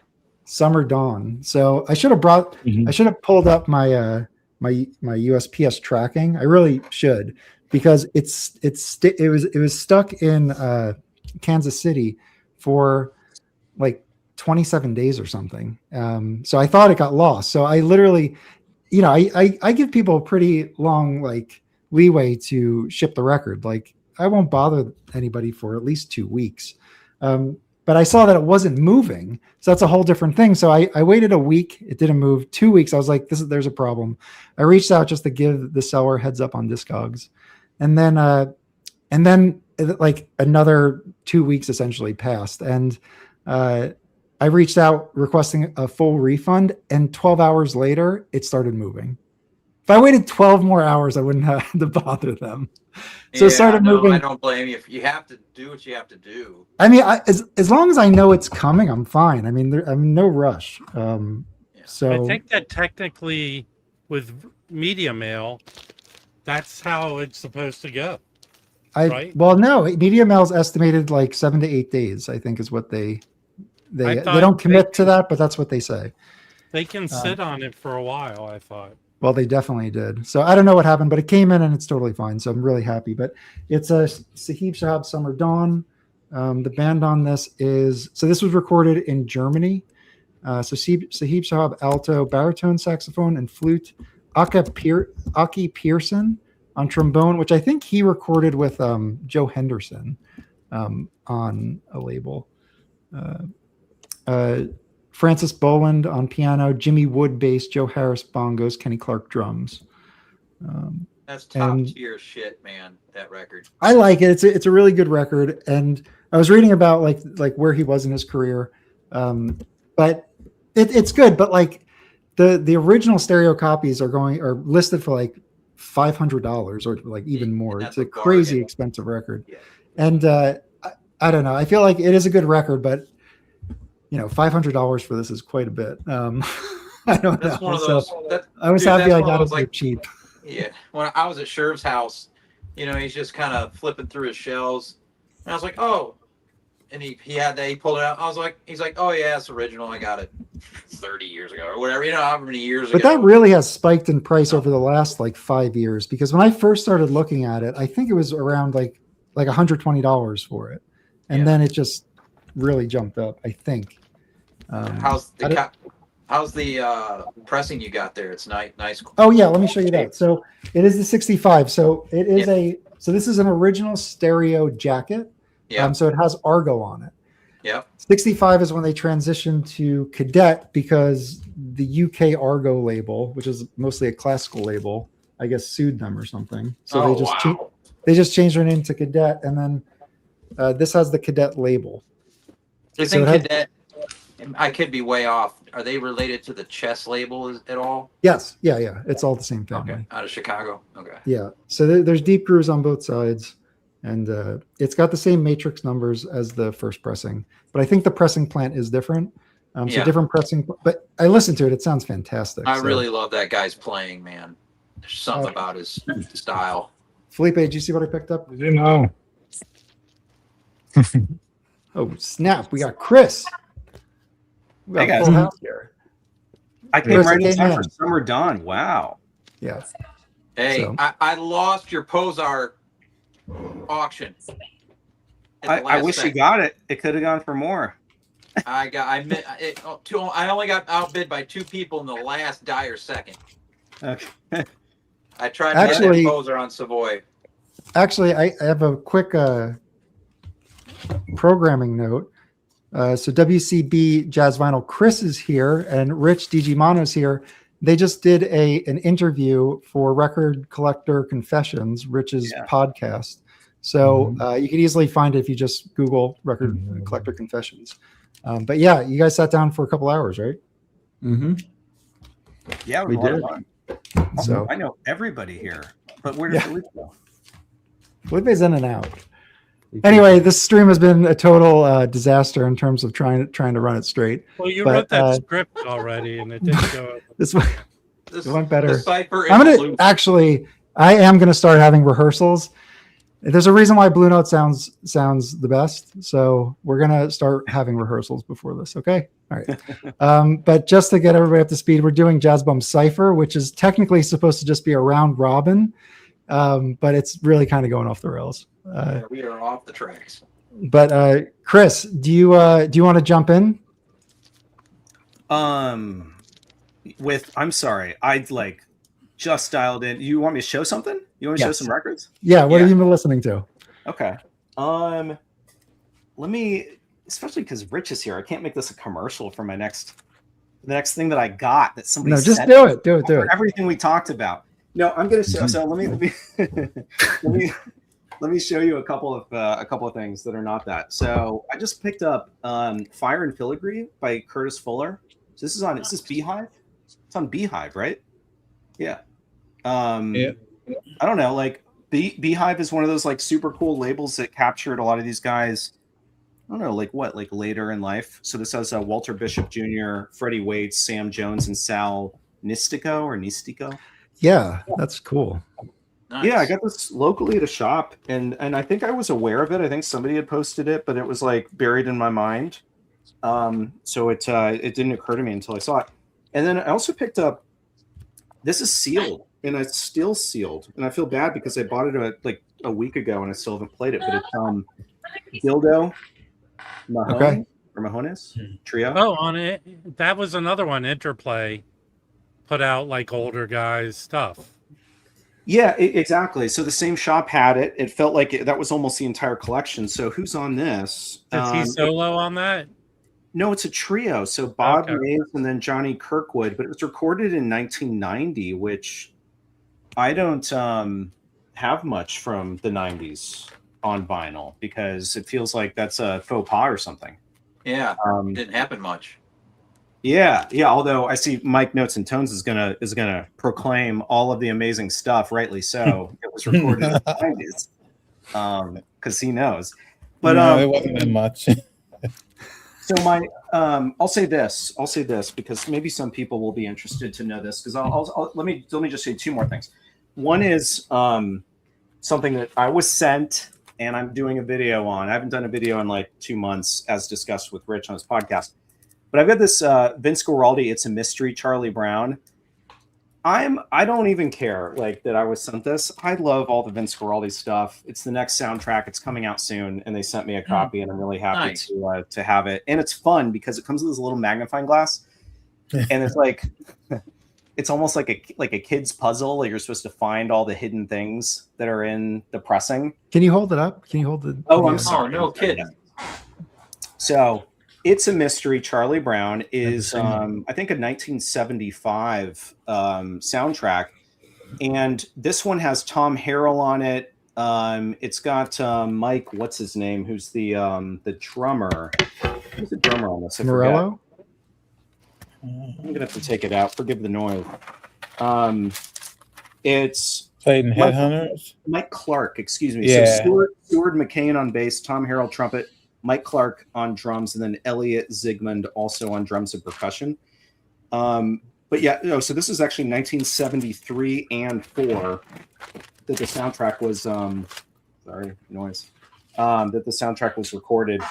It's coming out in September. They're trying to do it for probably for Halloween or something, you know, kind of trying to fit that vibe, but it's really good. Who produces it? Is it Kraft? No, this is so Kraft only has the rights to the Halloween and then Christmas. Mm-hmm. Lee Mendelson Film Productions, which is the sons of the original producer, are managing this outfit. So it's their material actually that otherwise they would be licensing to Kraft. So they're always involved. It's just a question of do they put it out themselves or do they? Didn't they do not last Record Store Day, the year before? They put out a Charlie Brown record, and I think it was from them. Yeah, that's right. That's right. I have an original of that, but it was on Fantasy, I think. Okay. But, Wasn't it like an Arbor Day one? Wasn't there Arbor Day? Did they do Arbor Day? it wasn't like a holiday. I think it was a special, but it was put out by the Mendelson family. Yeah, and so they've done a couple of Record Store Day ones. They did the Easter egg, like a 10-inch Easter egg one that was kind of fun. And then they also did something else, but I can't. I just can't. Well, they did the softball one, the mitt and the baseball glove that was in it. So, Chris, did you get the publicity announcement?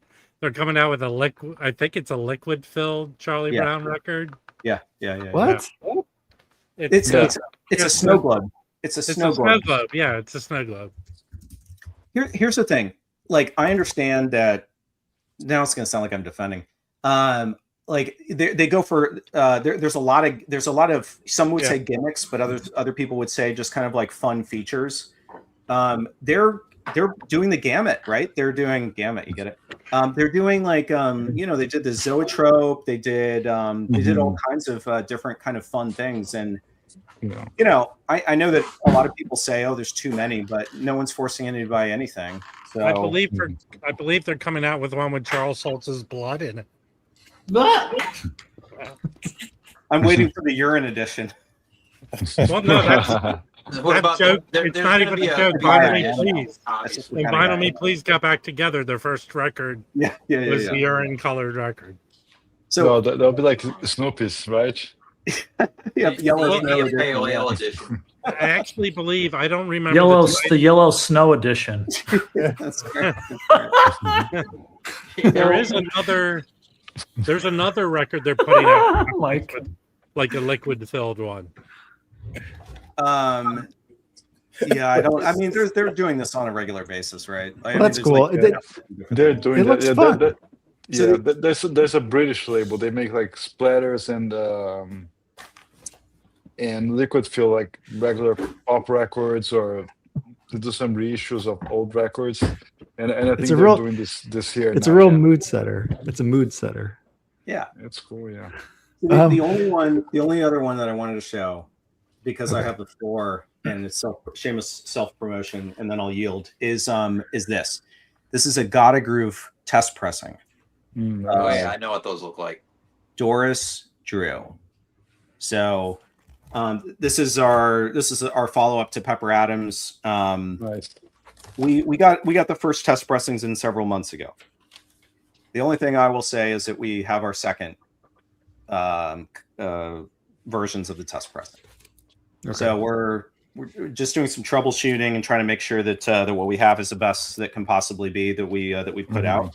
But I just got these in 2 days ago, and haven't even given it a full listen.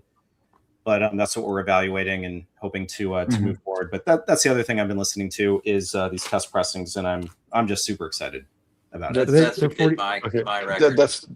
That's pretty cool, Chris. And just like following up, before you came in the screen, we were actually talking about test pressings and the whole process. So what do you look for in a test pressing? How do you listen to a test pressing? This is good, or this is not good? Well, I'll say in an ideal world, the only thing you're listening to is for variations between the test pressings. So in our situation, everybody who gets a test pressing gets at least 3 copies so that you can have something to compare it to. So, you're doing like that kind of stopwatch, like boring exercise, right? Of like, oh, is there a pop in this exact place on every single copy? Because then you can go back to the pressing plant and say, hey, I think that there was some issue. Can you take a look? And there's certain things that the pressing plant can address. If you have a variation, though, if on one copy there's a pop in one place, on the second copy there's a pop in a different place, it's not a problem with the actual pressing. It's just there's some eccentricity with different copies that they send out. But if it's on every single one, then you can ask them to address it. The first time that we had issues with our round of test pressings, it was because of a noise floor. And so there's just some troubleshooting, because you want to make sure, in our case, we were decoding from a Dolby A flat copy, which requires precise settings to decode a Dolby A tape, probably made in the 80s, in order to put it on, to cut the lacquer and to put it on vinyl. And so if you don't have precise settings, there can be issues.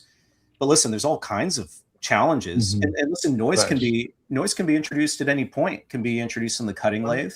There's all these different times that noise can be introduced. Chris, have you experienced this? Because I heard this is going on. Unless you specify and pay for it, they'll put your test pressing on recycled vinyl. Have you experienced that? Have you heard that? I actually asked Matt at Gotta Groove about that, because when I got my test pressings, I had an issue. And I that was the first question I asked him, because I got 5 of these, and I had the first 2. I didn't know what was going on, but it was my setup that was the problem, because I ended up taking them all out, listening to them in multiple venues. I went to Premium Sound Record Store, listened to it in there. The same copies that gave me trouble at home played perfectly over there. So I knew then that I needed to double check my own shit. But I did ask him, first question I emailed, I was like, are you using recycled vinyl for 7 inches? And he said, no, we don't use it at all. Yeah, Matt's operation is tip top. I think like Yes. he's been very helpful with us in terms of troubleshooting, as has Bernie Grunman. Yeah. Very wanting to help and wanting to make sure that obviously their names are on it, right, and make sure that everything is as good as it can be. So we're I don't honestly I don't want to say that much because I don't want to. Because we don't know, we're still kind of troubleshooting some stuff and understanding what was taped versus what's introduced elsewhere. But what I will say is that I'm very excited about what we have, and I want to put it out as soon as possible because Nice. I just got a call 4 days ago by our artist Doris Drew. She just turned 99 years old. So me and my business partner sent her flowers for her birthday, and she called me to thank me. And getting a call in and seeing it on your phone and it's Doris Drew calling you, like, is just it's like your I was about to say it's better than your grandmother, but like that sounds terrible. But like it's such a thrill, right? To receive a call from somebody like that. So are you putting the record out from your grandma? Yeah. Well, funnily enough, she was born the same year as my grandmother, but my grandmother's no longer with us. Who's the band? Who's the band on that, Chris? Yeah. So let me see if I can actually give you all of the. Okay, all right. And then after this, there were some some news. Sorry, Felipe. Yeah, no, just have one more question for Chris after he goes over that. Yeah. So it's the Marty Page Orchestra. But there's a few different formats. So when you listen to this record, there's some that are a small combo of like just like a quintet, I think. Then there's others where the Marty Page Orchestra, which is that quintet, is added by strings, and then there's some where it's just like a celesta. So there's like 3 different things. But people who you might have heard of who are on it are Herb Geller, Max Bennett, Mel Lewis, Al Viola on guitar. Let's see. Marty Page is on piano and celesta. Dave Pell on tenor. Don Fagerquist on trumpet, and Bob Enevoldson on valve trombone. Yeah, that's there you go. Valve trombone. Dave, nice. Mike loved the valve trombone. Well, all those guys played on not all of them, but a number of them played on Nocturne, and then they played on this label Mode.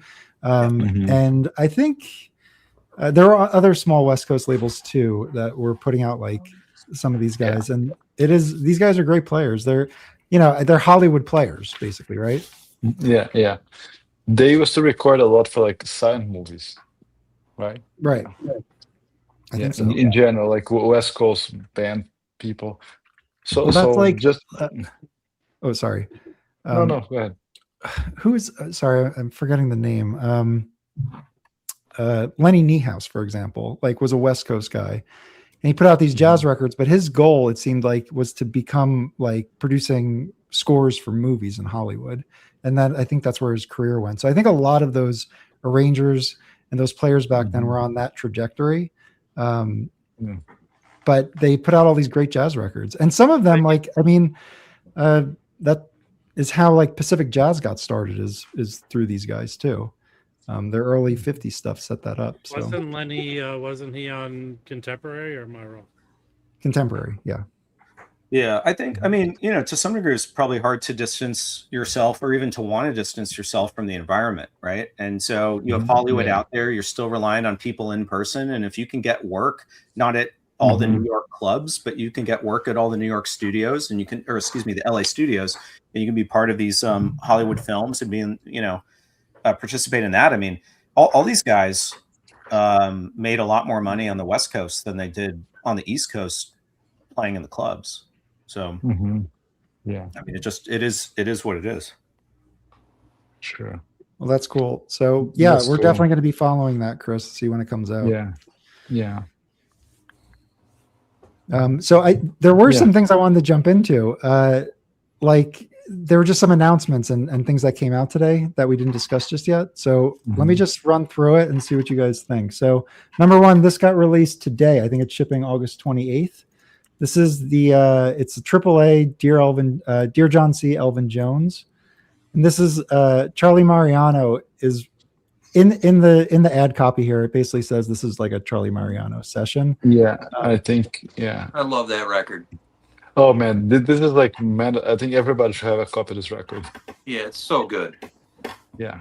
They do Anthropology on it, so you know I'm in. Man, that's You know- I need to revisit that record. You know, That's who such a kill, good you know who kills on that record is Charlie Moreno. Yeah, He- that's what we were saying. He's like the star of Well, that there's record. no big there's no big Elvin Jones drum solos on this really, and Charlie Mariano I think wrote some of the composition. So it does. I think I was doing some research and Elvin Jones was interviewed for like Library Congress archives, and he was even saying that it was a Mariano session, that he was like laughing that it was his. Yeah, that's My wife amazing. strikes again. Oh, look at that! Shout out to your wife. Hold Nice. on, let me get you. 1932 Toshiba. What do you got? Oh, beauty. Oh, nice. Yeah. Very cool. So was it just that like Elvin was under contract with Impulse, and so he got the top billing, but otherwise it was a Mariano session? Well, at Probably. this time, Elvin was in Coltrane's quartet. This isn't like a in Well, this memoriam is a or anything like tribute that. to John Coltrane, right? No, Coltrane's alive. He's like in the thick of it with Yeah. Coltrane. Mhm. Yeah, but I understand. But yes, John C. is Coltrane. Yes, that's who they're referencing. Yeah. But yeah, so and there's I don't know. He is still fantastic on it. There's go listen to Anthropology and listen to Elvin's brushwork on that. It's very nice rendition. And Charlie Mariano was a Parker guy, so that's probably where that came into play. Yeah. Yeah, no, that's a beautiful record. I think, yeah. I think mine is a green label and still sounds amazing. All right, let's keep going then. Oh, I also pulled up an OG. Hold on. Anthropology? Ornithology? No, not ornithology. Anthropology. You said Parker. Anthropology? Yeah. Yes. It should be the second Charlie to last Parker wrote song. a song called Anthropology. Yeah, there's a Charlie Parker standard that he did. So there's ornithology. There's also anthropology. Oh, I never heard anthropology. Interesting. Yeah, maybe It should be on the back of the jacket. I want to say that I've seen that credited to Gillespie before, but it wouldn't surprise me if it wasn't like the same band that they were both in or something. So the Discogs has it written by Parker and Gillespie. Yeah, there you go. Okay. Yeah. Wow. But I did want to pull this up because an original. So this is coming out of stereo, the reissue. The original stereo is around like $80. Just as a idea, and then there is this Analog Productions Double 45, which is also about it's from the Impulse series like 10 years ago or so. So this is a nice way to get it. $40. Oh yeah. So yeah, if you don't have it, it was originally thriving on a riff. Apparently later it was coined anthropology. Oh, Or interesting. maybe it was the other way around. We need to figure this out, but let's keep moving. I did want to just talk about this Moodsville series. So let me just set this up. This is Analog Productions. This is a AAA series that they're doing. I think the quality is going to match everything they do from Prestige and Moodsville, which we can look at in a second. But we're doing The Hawk Relaxes, which is a Moodsville. And we're also doing Moodsville Volume 1, which is Red Garland with Lockjaw Davis. And then there's a Frank West Quartet, which is Volume 8 on Moodsville. Just to set this up, I pulled up all of these just to take a look, but Chad has put out a number of Moodsville already, including in his Prestige series. So there's this Arnett Cobb. So people may have this if you collected that series. There's a Gene Ammons, Nice and Cool. That was amazing. Another Gene Ammons, The Soulful Moods of Gene Ammons, and a Bluesy Burrell. So he's put out 4 Moodsville already. And these are just 3. These are 3 additional. I think there might be more coming, but Anyway, I have my opinions on this, but I'll stop talking. What do you guys think about that? I mean, one of the obvious conclusions is that the reused large Moodsville logo is super uninspired to put on all these covers, and people aren't going to like that. But what I will say is that the Hawk relaxes. Clark Terry's Everything's Mellow. That Gene Ammon's Nice and Cool that I think you showed. These are like top tier records, and I'm like an unapologetic Gene Ammon's like massive fan. I think some of these are every bit as good as anything that was put out in Prestige. It's not diminished because it's on this Moodsville sub label. I even think the same thing about Swingville. Honestly, I think there's some great stuff. I just showed the Swingville. I have a lot of these, and it seems to me Red Garland was on most of them. But it wasn't the whole conception of the Moodsville was giving these older guys, bringing them back, pairing them with the younger people, right? Well, I don't know if that was I think it's a branding. Moodsville is a branding. So what does that mean? It's like stylistically, like I was sampling the Hawk Relaxes because that is actually a fairly pricey record. And I've seen that Jerosa Records has a copy of that. And I have a copy. Let me see if I can. It's beautiful. It's beautiful Coleman Hawkins ballads. I have a lot of his more edgy stuff on Verve, so I feel like I'm like, I don't know. I mean, it's Coleman Hawkins, but I absolutely love Coleman Hawkins' early bebop groups, his bop groups from very early on, like early '40s stuff. Like, I think just amazing stuff. And then, when he hooks up with Norman Granz, like those records have edge to them. Like those are growly, rough records and fun too. I mean, but like, anyway, so like these are like these are, I feel like there's like an objective of Moodsville sort of. So I don't know. Yeah. So I think it's like a yes and, right? Because like what Rob said is correct, but then you also had like let's remember Eastern Sounds is on Moodsville, right? And you have Winchester on it, and you have Yusef Lateef, or I already said that. You have Willis Jackson did one as well. Just a little bit like a yes and, like they did capture some of that, but I also think that there's some Frank West I have that's on Moodsville is it's mellow. And that also I'm not super familiar with the whole catalog. My guess is that it would generally lean mellow. I don't know though. That's cool. They're all pretty mellow stuff. Yeah, but it's good. It's well done. Sounds great. It is good. I mean, Also, to just clarify on the bird thing, it was that. originally Thriving on a Riff. It was. Thank you. Originally Thriving on a Rift and then retitled Anthropology. Yeah, I'm trying to figure out when it was retitled. Anthropology. Andrew Sorrell. Yeah. A lot of the same lineups are on. They play. Yeah, there you go. Yes, there's like kind of a mixed group there. I mean, all of them are great, but if you're going to grab one, grab this one. Rich, I'm sorry. Jump in, Felipe. No, that also reminds me, there's also Swingville, right? So that reminds me of this one. I went to pick it up. This guy here. Oh, that's great. Yeah, that's really good. The Nighthawk. Swingville, and this one has Coleman Hawkins, Eddie Lockjaw Davis, Tommy Flanagan, Gus Johnson on drums, and of course Ron Carter on bass. And Swingville had this red label here. I mean, honestly, like I just don't think that they called in, dialed in or whatever, like any sessions. Like even the Buck Clayton stuff that you see that's probably cheaper and more, easier to buy and find. Like I think a lot, like it's all really, really solid sessions. Yeah. And it's very much like Chad is like into this, I imagine, just based on what I gather of his taste. Like this is something, that he wants to put out.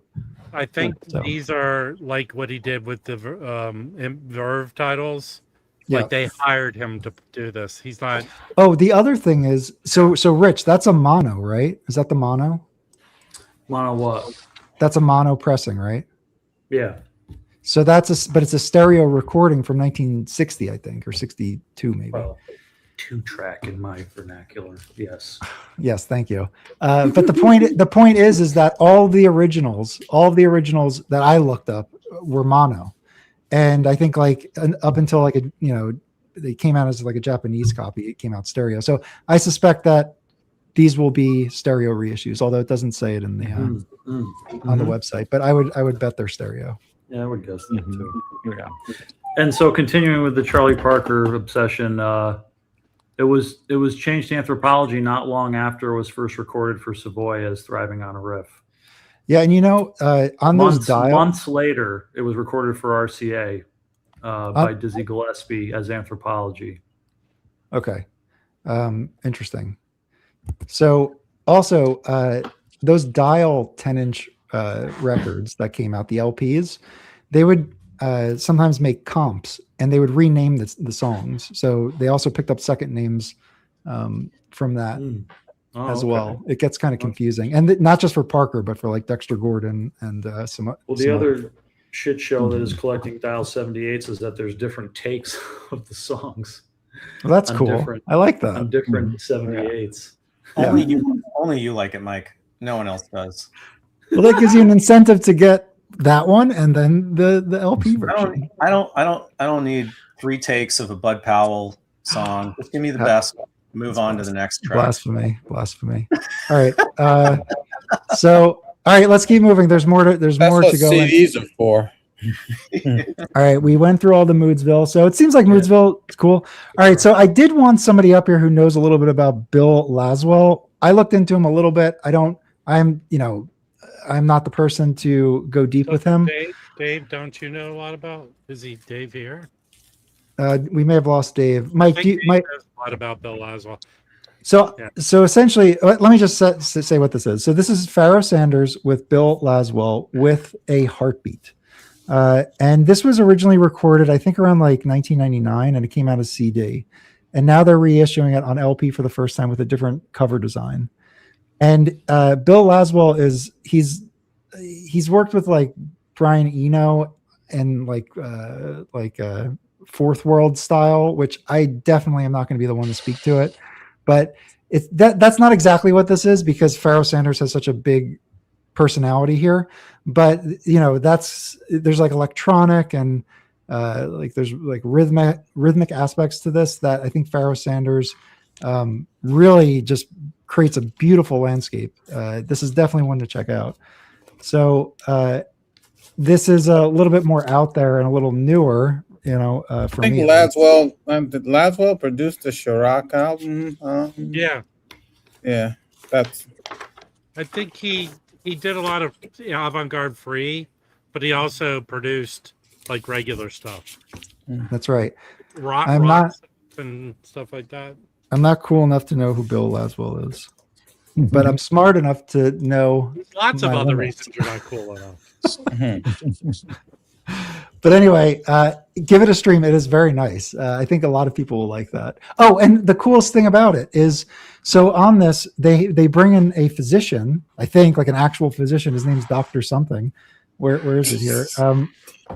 Where is it? Well, the reason why I mention that is because for one of the tracks, the doctor records heartbeats, and he brings them in. Transfusions. And the whole entire rhythm is connected to the heartbeat. And it's like a 16-minute track, and it just builds slowly. And it is incredible to think that that's the foundation of this. It really is very nicely done. And it's not like just at the beginning and end, like they use it throughout. So it's very cool. But yeah, anyway, so it's worth checking out. I dropped a link if anybody's interested. Do you guys any thoughts on this, or should I move to the next thing? To be made about, I don't know. One more thing about that Charlie Parker record. I'm just kidding. At least they didn't bring in a proctologist. I do have a record here that causes alcoholism. All right, then we have I think it's a box. I'm pretty sure this is a box coming up. All right, we have from Mac Avenue, Oscar Peterson World Tour vinyl box set. And let me just give you some information on this. I should have been ready. Sorry. World Tour from what era? That's what I'm getting right now. All the details. Also, how come you haven't shown the new Sinatra yet? What new Sinatra? At the The Sands? 60th anniversary Oh, of we- the Sands record. We Isn't that- covered it. We covered it last Oh, week. you did. I missed it. I'm sorry. Yeah. Yeah. So I should have known. There is a reissue of the Sinatra movie he made where he played the detective from the 70s. all Is right. Well, Yonkworth I can't find Jacob it. Went, or is that just somebody who loves that album? Sorry, what's that? there's somebody in the chat named Yonkworth that has Jacob Went's picture as their avatar. Oh, I don't know. Sorry. Okay. Anyways, So anyway, so this is it comes with a 48-page booklet. It's concerts from Detroit, Sao Paulo, Basel, Auckland, and Toronto. And I wish they listed all the players because I think Mary Lou Williams plays with them in Toronto. So you get Mary Lou with them. Are these from the 70s live recordings? How the hell does it not say when the year is here? I don't know. I'm not sure. I think that's probably safe to say. That's But Jacob. they said that it's not all AAA, that the sources vary. Like, I guess the source material, the tape or whatever, probably needed work in some places. So it's a mix, I think. And they identify, I guess, throughout which is what. But yeah, Mac Avenue, Oscar Peterson box. Didn't they have another a solo or a single LP they issued? Yes, they've was like- reissued a lot of Oscar Peterson. That was a Record Store Day record, maybe? Yeah. Mhm. Yeah. All right. So, guys, we have now looked at the Elvin Jones Dear John C., Moodsville Acoustic Sound Series, the Pharoah Sanders With a Heartbeat, and the Oscar Peterson World Tour box. I'm starting a poll if everybody could go vote and let us know which one you prefer out of all of those or most interested in out of all of those. We'll check back in a little bit. Oh my God, it's already 9:50. We'll go for like 20 more minutes. Okay. All right, so I could show one more record. Check this out. Got this for $25, and it just recently has been on my radar. I think Rich, you may have shown this to me once, and I just saw the cover and I was like, no, that's not for me. It's Chick Corea, Tones for Jones Bones on Vortex. This is a killer band. So this is Chick Corea's first lead record, and it's who's in it? It's Chick Corea, Joe Farrell, Woody Shaw, Steve Swallow, and Joe Chambers. And it's post bop, and it's great. It is a great post bop session. From what year is it? It's produced by Herbie Mann on Vortex, which Vortex was His like label. I think it's like a part of Atlantic, I want to say. Right. He had two labels with Atlantic. This was, I think, the first one. Okay. yeah, maybe distributed by Atlantic. Yeah. Where's the year? It doesn't have the year. He was a big So seller. 68, for Atlantic. 1968. I think they just gave him his two different labels. And I think they used this this cover artist on a few titles. I think there's an Albert Eiler that has something Roy similar. Ayers. Roy Ayers, thank you. There's another one too. But I totally dismissed this based on the cover. I just was like, I don't know, and yeah, it's fantastic. So it came up for $25, so I picked it up. Wow, that's a good Mike, deal. I've shown it before. There's a twofer of this, where Yeah. the second record is half of sessions from this, and then Chick Corea played with Huber Laws. The other side is from that. Okay. But you can. This at one time was very expensive. It's probably 30 to 50, but you can find that too for under $20. It's a beautiful pressing too. Like even the jacket's nice. It's just, I mean, but you know, the music is really killer. Yeah, very nice. All right. Well, I don't know what topics we have. Did we lose? Felipe, do you want to jump in with anything? I haven't heard Notes and Tones say anything in an All right, hour. Mike. You missed it. He jumped in a few I times. mean, I know he's not one of the official 3 jazz bums, but Look, it's open forum at this point, That so was anyone can Michael. jump in. famous Notes and Tones. Sorry. What? We It talked is about it new, earlier. yes. Yeah. Mike was here in Florida 2 weeks ago. Yeah, It's pretty cool. I'm still recovering from my Florida to Syracuse trip.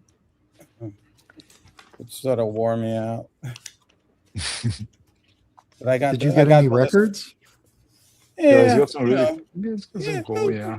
pretty cool. And not, nothing like like holy grails or anything like that. But we got some good stuff. But I got to listen to Felipe's system for a little bit because I really wanted to hear his speakers. So I got a chance to do that. That was cool. That was cool. And his dog.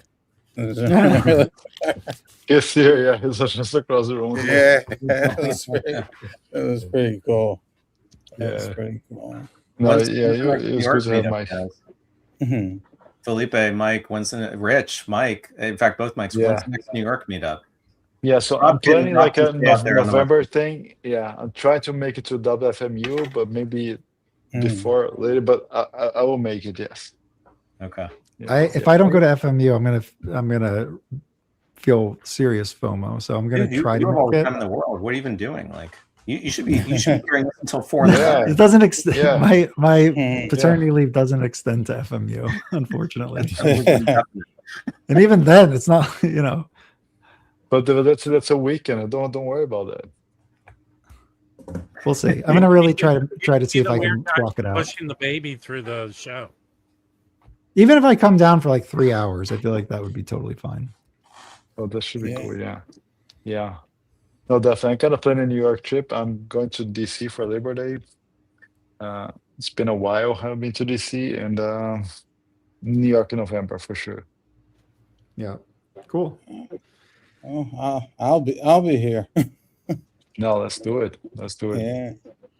All right. We have 100 people watching. We only have 28 votes. So please go vote. Let us know which one you were most interested in.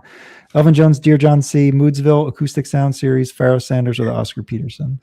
Can I ask a quick question since there's not a defined necessary topic? This record by Oliver Nelson, Straight Ahead with Eric Dolphy, right? This is this is put out on New Jazz. And it was not the earliest in New Jazz. It's 8255. I've only had copies that are recycled vinyl. Or you know what I mean. You know what I mean? Like the little dots in the run out, little, and a little bit of noise floor.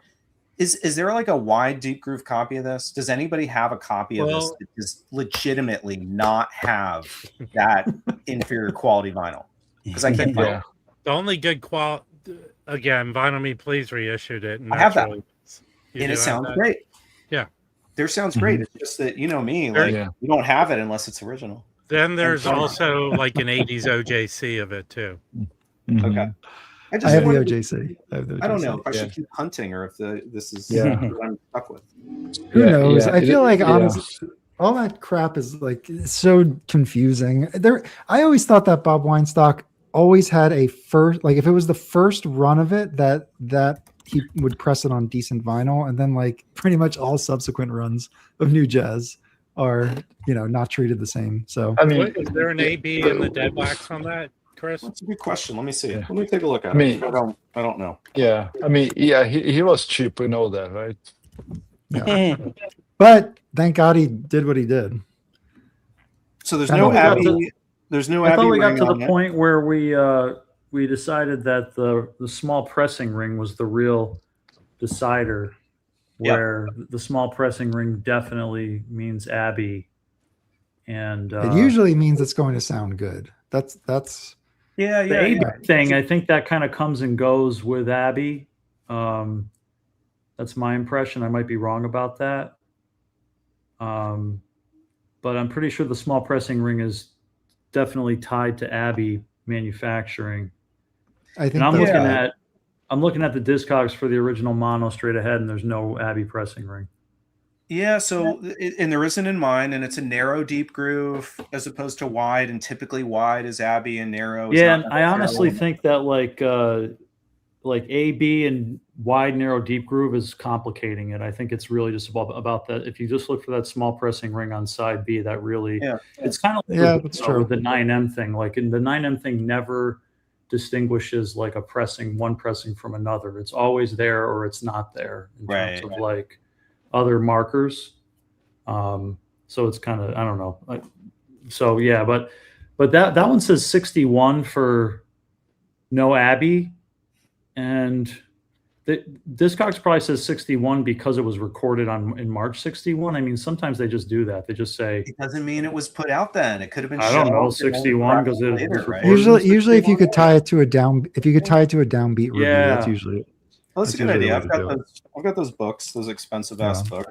I should check that out. Last thing I'd be curious to hear noticed the was review. that like it was around 62 that they went from Abbey to wherever else that was doing the recycled vinyl. Yeah.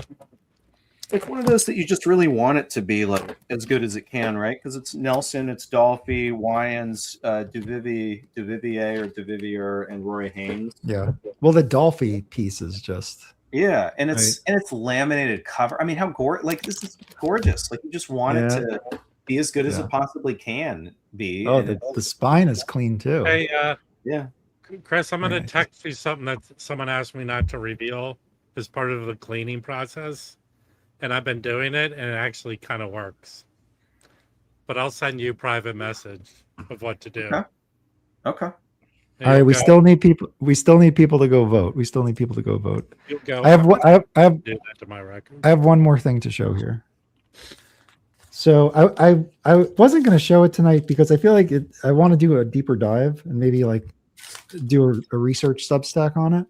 But this is a Stan Getz in retrospect on Dale. And Dale is like a mega rare label. Like we're talking rare. So they put out this Stan Getz material that was recorded by another label by the same producer. This is where's the producer? This is Shad Production. So Shad had some 78s, and then he also founded Mainstream, the Mainstream label. Hey, Mike, who did the artwork on that one? This is Goldblatt. Oh, Burt Goldblatt. Okay, interesting. Yeah, it's Goldblatt cover. But anyway, this is 48 material, and I didn't realize this, and I guess I should have because there's Savoy 10-inch records that have new sounds of modern music Stan Getz, meaning like that's like a bebop series that they would put out with like, all the Dexter Gordon and I can't even remember all the names now. But anyway, Stan Getz is a total bebopper, and the songs are part of my bop, Bopple Bath, Pinhead. Anyway, it's fantastic playing, and Al Haig is on it on piano, who I love, and Jimmy Rainey, who I just got that Jimmy Rainey record of. So it's wonderful. Jimmy Rainey guitar, Clyde Lombardi bass, Charles Perry drums, Al Haig piano, and Stan Getz tenor, and that Savoy stuff is from 1946. So like I had this realization that Getz is like an OG bopper, which is, I just never really kind of considered him like that, which was foolish, but yeah, so that's kind of where he started. And then he moves into his cool sound. He's on a lot of Savoy 78s, yeah. Yeah. So Also anyway, new jazz I too. absolutely love Stan Getz now. And I've always had a hard time getting into Stan Getz for whatever reason. It just, my attention went elsewhere. But this was really cool. So really difficult one to find. There is another 7-inch and there's a 10-inch of this. And I think Strictly Headies has the 10-inch for like $700 or something. But I got this for $30. So that was nice. Cool. Do you want to see something cool? I've never seen this record before. Okay. Does anyone have this? Yeah. Oh yeah. Yeah, I do have it. Yeah, I have this one. What is that? Billie Billie Holiday. Holiday. But It's a like recital? it's a clef Yeah. curve. Okay. Yeah. It's an amazing one. Amazing. Really good.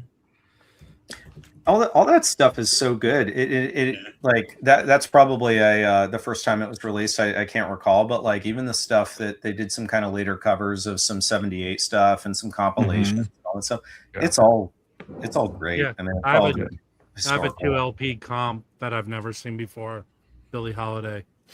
The on Verve. It's here somewhere. Too many records. Here, Mike, here's a Getz. What you got? Oh, cool. Oh, an Angel Swing. Yeah, that's like one of the Ones. that's the one to have, man. Yeah, that's 909. That's the Discog says 47. I'd have to look up the recording date. I don't know. So what's the deal with the noise floor on that? What is it? Is it on vinyl light or is that shellac? What is Shellac this? and Matthew from Hot Club is pretty adamant about how these Savoy Bebop 78s don't really sound that great. I would agree. Oh, They're not the highest quality sounding 78s I've ever heard. Well, I got the Alan Edgar Savoy 10-inch. Well, he's on the other side of this. He's on. Well, he's the 10-inch. I got the 10-inch. two-sided. I got the 10-inch LP. It's it's basically a comp of his 78 stuff, and I thought it was the tape transfer. There's a huge amount of hiss on it, and I figured that whatever they used to transfer, that just got picked up. But unfortunately it's clean. But I think it's the actual, like, I don't know, the noise from the process rather. So I don't know. Yeah. Well, I mean, if it's recorded to lacquer disc, then Some of the Fats Navarro sounds good. Not like in terms of recording quality. Trying to think of the title. Well, yeah. I mean, I've got the Bird stuff from Savoy on the CD box, and it sounds a lot better than the original 78s. But yeah, a lot of early 10 inches. It's pretty clear. Early 45s, 10-inch LPs, early 50s. You can just tell that, especially Prestige, they hadn't figured out how to make micro groove LPs really hi-fi yet. A lot of mastering engineers and labels, and the cutting amplifiers just were not very strong, and they had to lop off a lot of the high end still in the early LP era, and vinyl was so noisy. a lot of those early 10 inches, the noise floor just really cuts through because they cut the treble off the music so much. Yeah, it's unfortunate because the music, like that Alan Edgar stuff, is it's tenor. It's early kind of tenor modern music. Eager. It's really good. EAGER. Yeah. So let's check in with the poll. All right, let's do it. We have 44 votes. Well done, everybody. So which jazz vinyl release are you most interested in? Number 1 is Elvin Jones' Dear John C, 41%. Oh, Number 2 is Moodsville Acoustic Sound Series with 30%. Pharoah Sanders comes in with 25%. Definitely go check that out. I really like that. And then Oscar Peterson at 5%. So let's get some poll analysis. I'm going to bring us to Rob, our polling expert. What do you think about this poll? Poll analysis or this poll? So this is so Elvin Jones' Dear John C is 41%. Can you show the surprise. poll? Is there a way to do that? Yeah, I can't show it. Let unless me I see share if my I screen. can pull it up on my phone. But You're rigging the vault, Mike. The thing I'm most excited about, and I created this poll before we had the live stream here. I don't Okay. see the results. But Rob showed he got a promo copy of Woody Shaw on Jazz Dispensary, the contemporary reissue. Yeah, that should have been in the poll. We should. I mean, honestly, since I have it and listened to it, it came out like right after the Blackstone Legacy. Yep, it's an excellent record. It's killer. Yeah, it's so good. Yeah, that's like a no-brainer. Because how much do the Jazz Dispensary reissues cost? Like not much. Yeah, aren't they like 30 something kind of thing? 33, something like that. Yeah, they're so affordable. That is good. So that was brought to you by Jazz Bombs Polling. All right, guys, I think we're going to wrap it up. Thanks for joining. We covered a lot of ground, saw a lot of cool stuff. What do you got, Felipe? No, that's it. This record came out last week. I'm not sure if you guys put it up there, but to me, it's one of the best records I heard this year so far. It's called Beneath Lifted Skies. Okay. I think Mike might be aware. I'm going to put the link on the comments. It's a duo record by Linda May on bass and Melissa Aldana on sax. Oh, very cool. They have been putting some videos on YouTube. You can go watch it. Is this it? Yeah, this thing is killer. Absolutely.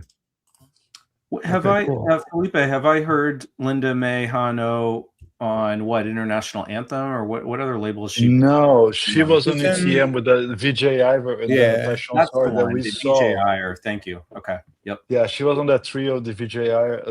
Last year, she also put another record with Tyshawn on drums, a trio. It's Yeah. right here. I'm showing it. Did we Yeah. see I'm her at the showing it. Vanguard? Was she supporting? We saw her Yeah. at the Vanguard. You and I, right? Yeah. Yes. Yeah. Yes. That's right. That's right. In fact, I remember somebody, Felipe, you went up to her and talked to her after the thing, or maybe it was Mike. I forget. Yes. Maybe I got them to sign my record, the ECM one. Yeah, that was such a cool. Yeah. Man, Oh, they that played was- they played 90 minutes that was great. non-stop. That was one of the most like revealing things I've ever saw. Yeah. It's great. Yeah. Yeah. I love All it. the best things I've ever seen were side by side with Felipe. That's for sure. Is the Vanguard? Does the Van? Yeah, and it had a lot of margarita pictures afterwards. That Oh, God. Yeah. That's cool. Um, All right, I'm who's gonna playing? check that out. Who's playing the Vanguard around FMU? Yeah, we should do it. So I just checked like 2 weeks ago because I was talking to Rich about WFMU when we recorded our thing, and I looked at the calendar. They hadn't put it out yet. They didn't have their calendar out, so it's possible okay. 2 weeks later that they'll have that calendar. But I was seriously Okay. looking at it because I want to go to WFMU this year as well. No, me too. Yeah, I really want to go this year as well. I missed last year, so gotta do it. Yeah, Oh, it's so fun. I've never been. It's the best. But the margarita place closed, so we should find somewhere else. But I think that should not be a problem. Okay. Yeah, it says to be announced Mm-hmm. for the week covering FMU. The week prior is Aaron Parks. He goes up to November 1, and they don't have the next. Yeah. We just got to stay on Notes top. and Tones should just keep his ear to the street for us. I'm sure he can do that. Yeah. Let us know, I mean, Mike. after let me see. After the What about first What about Jazz Gallery? I don't think they have their November. I know they're. I don't think they have their schedule out that far in advance. Yeah, I'm looking at Smalls right now, and they only go to October 15th. Yeah. Okay. All right. Well, cool. I think we're gonna shut it down. But thanks for joining, everybody. I think this this turned out to be a solid stream. Great effort. Thanks for joining. That was You good. should That was fun. rewatch it. It isn't as good as you thought. Well, look, I feel like this. I don't know. The Jasmine cipher might not be right. I but, think you stuttered a lot, and your camera initially wouldn't focus on you. I thought it was a brilliant idea, and theoretically, that was a great idea. No, actually, it kind of looks like shady on the screen, kind of on the dark side. You know, it's just executing it is like the hoodie. You should get a stylist, Mike, because the dark colors, maybe brighter colors. Also, the tagline of "Don't Bogart" that wasn't good. No, that was terrible. That was really And So I don't know. I got reports that little kids watching the stream were scared by the cipher. We might be retiring that. All right. Well, okay, guys. See y'all later. All right, Thank you so much, guys. Thanks for stopping by. Thank you.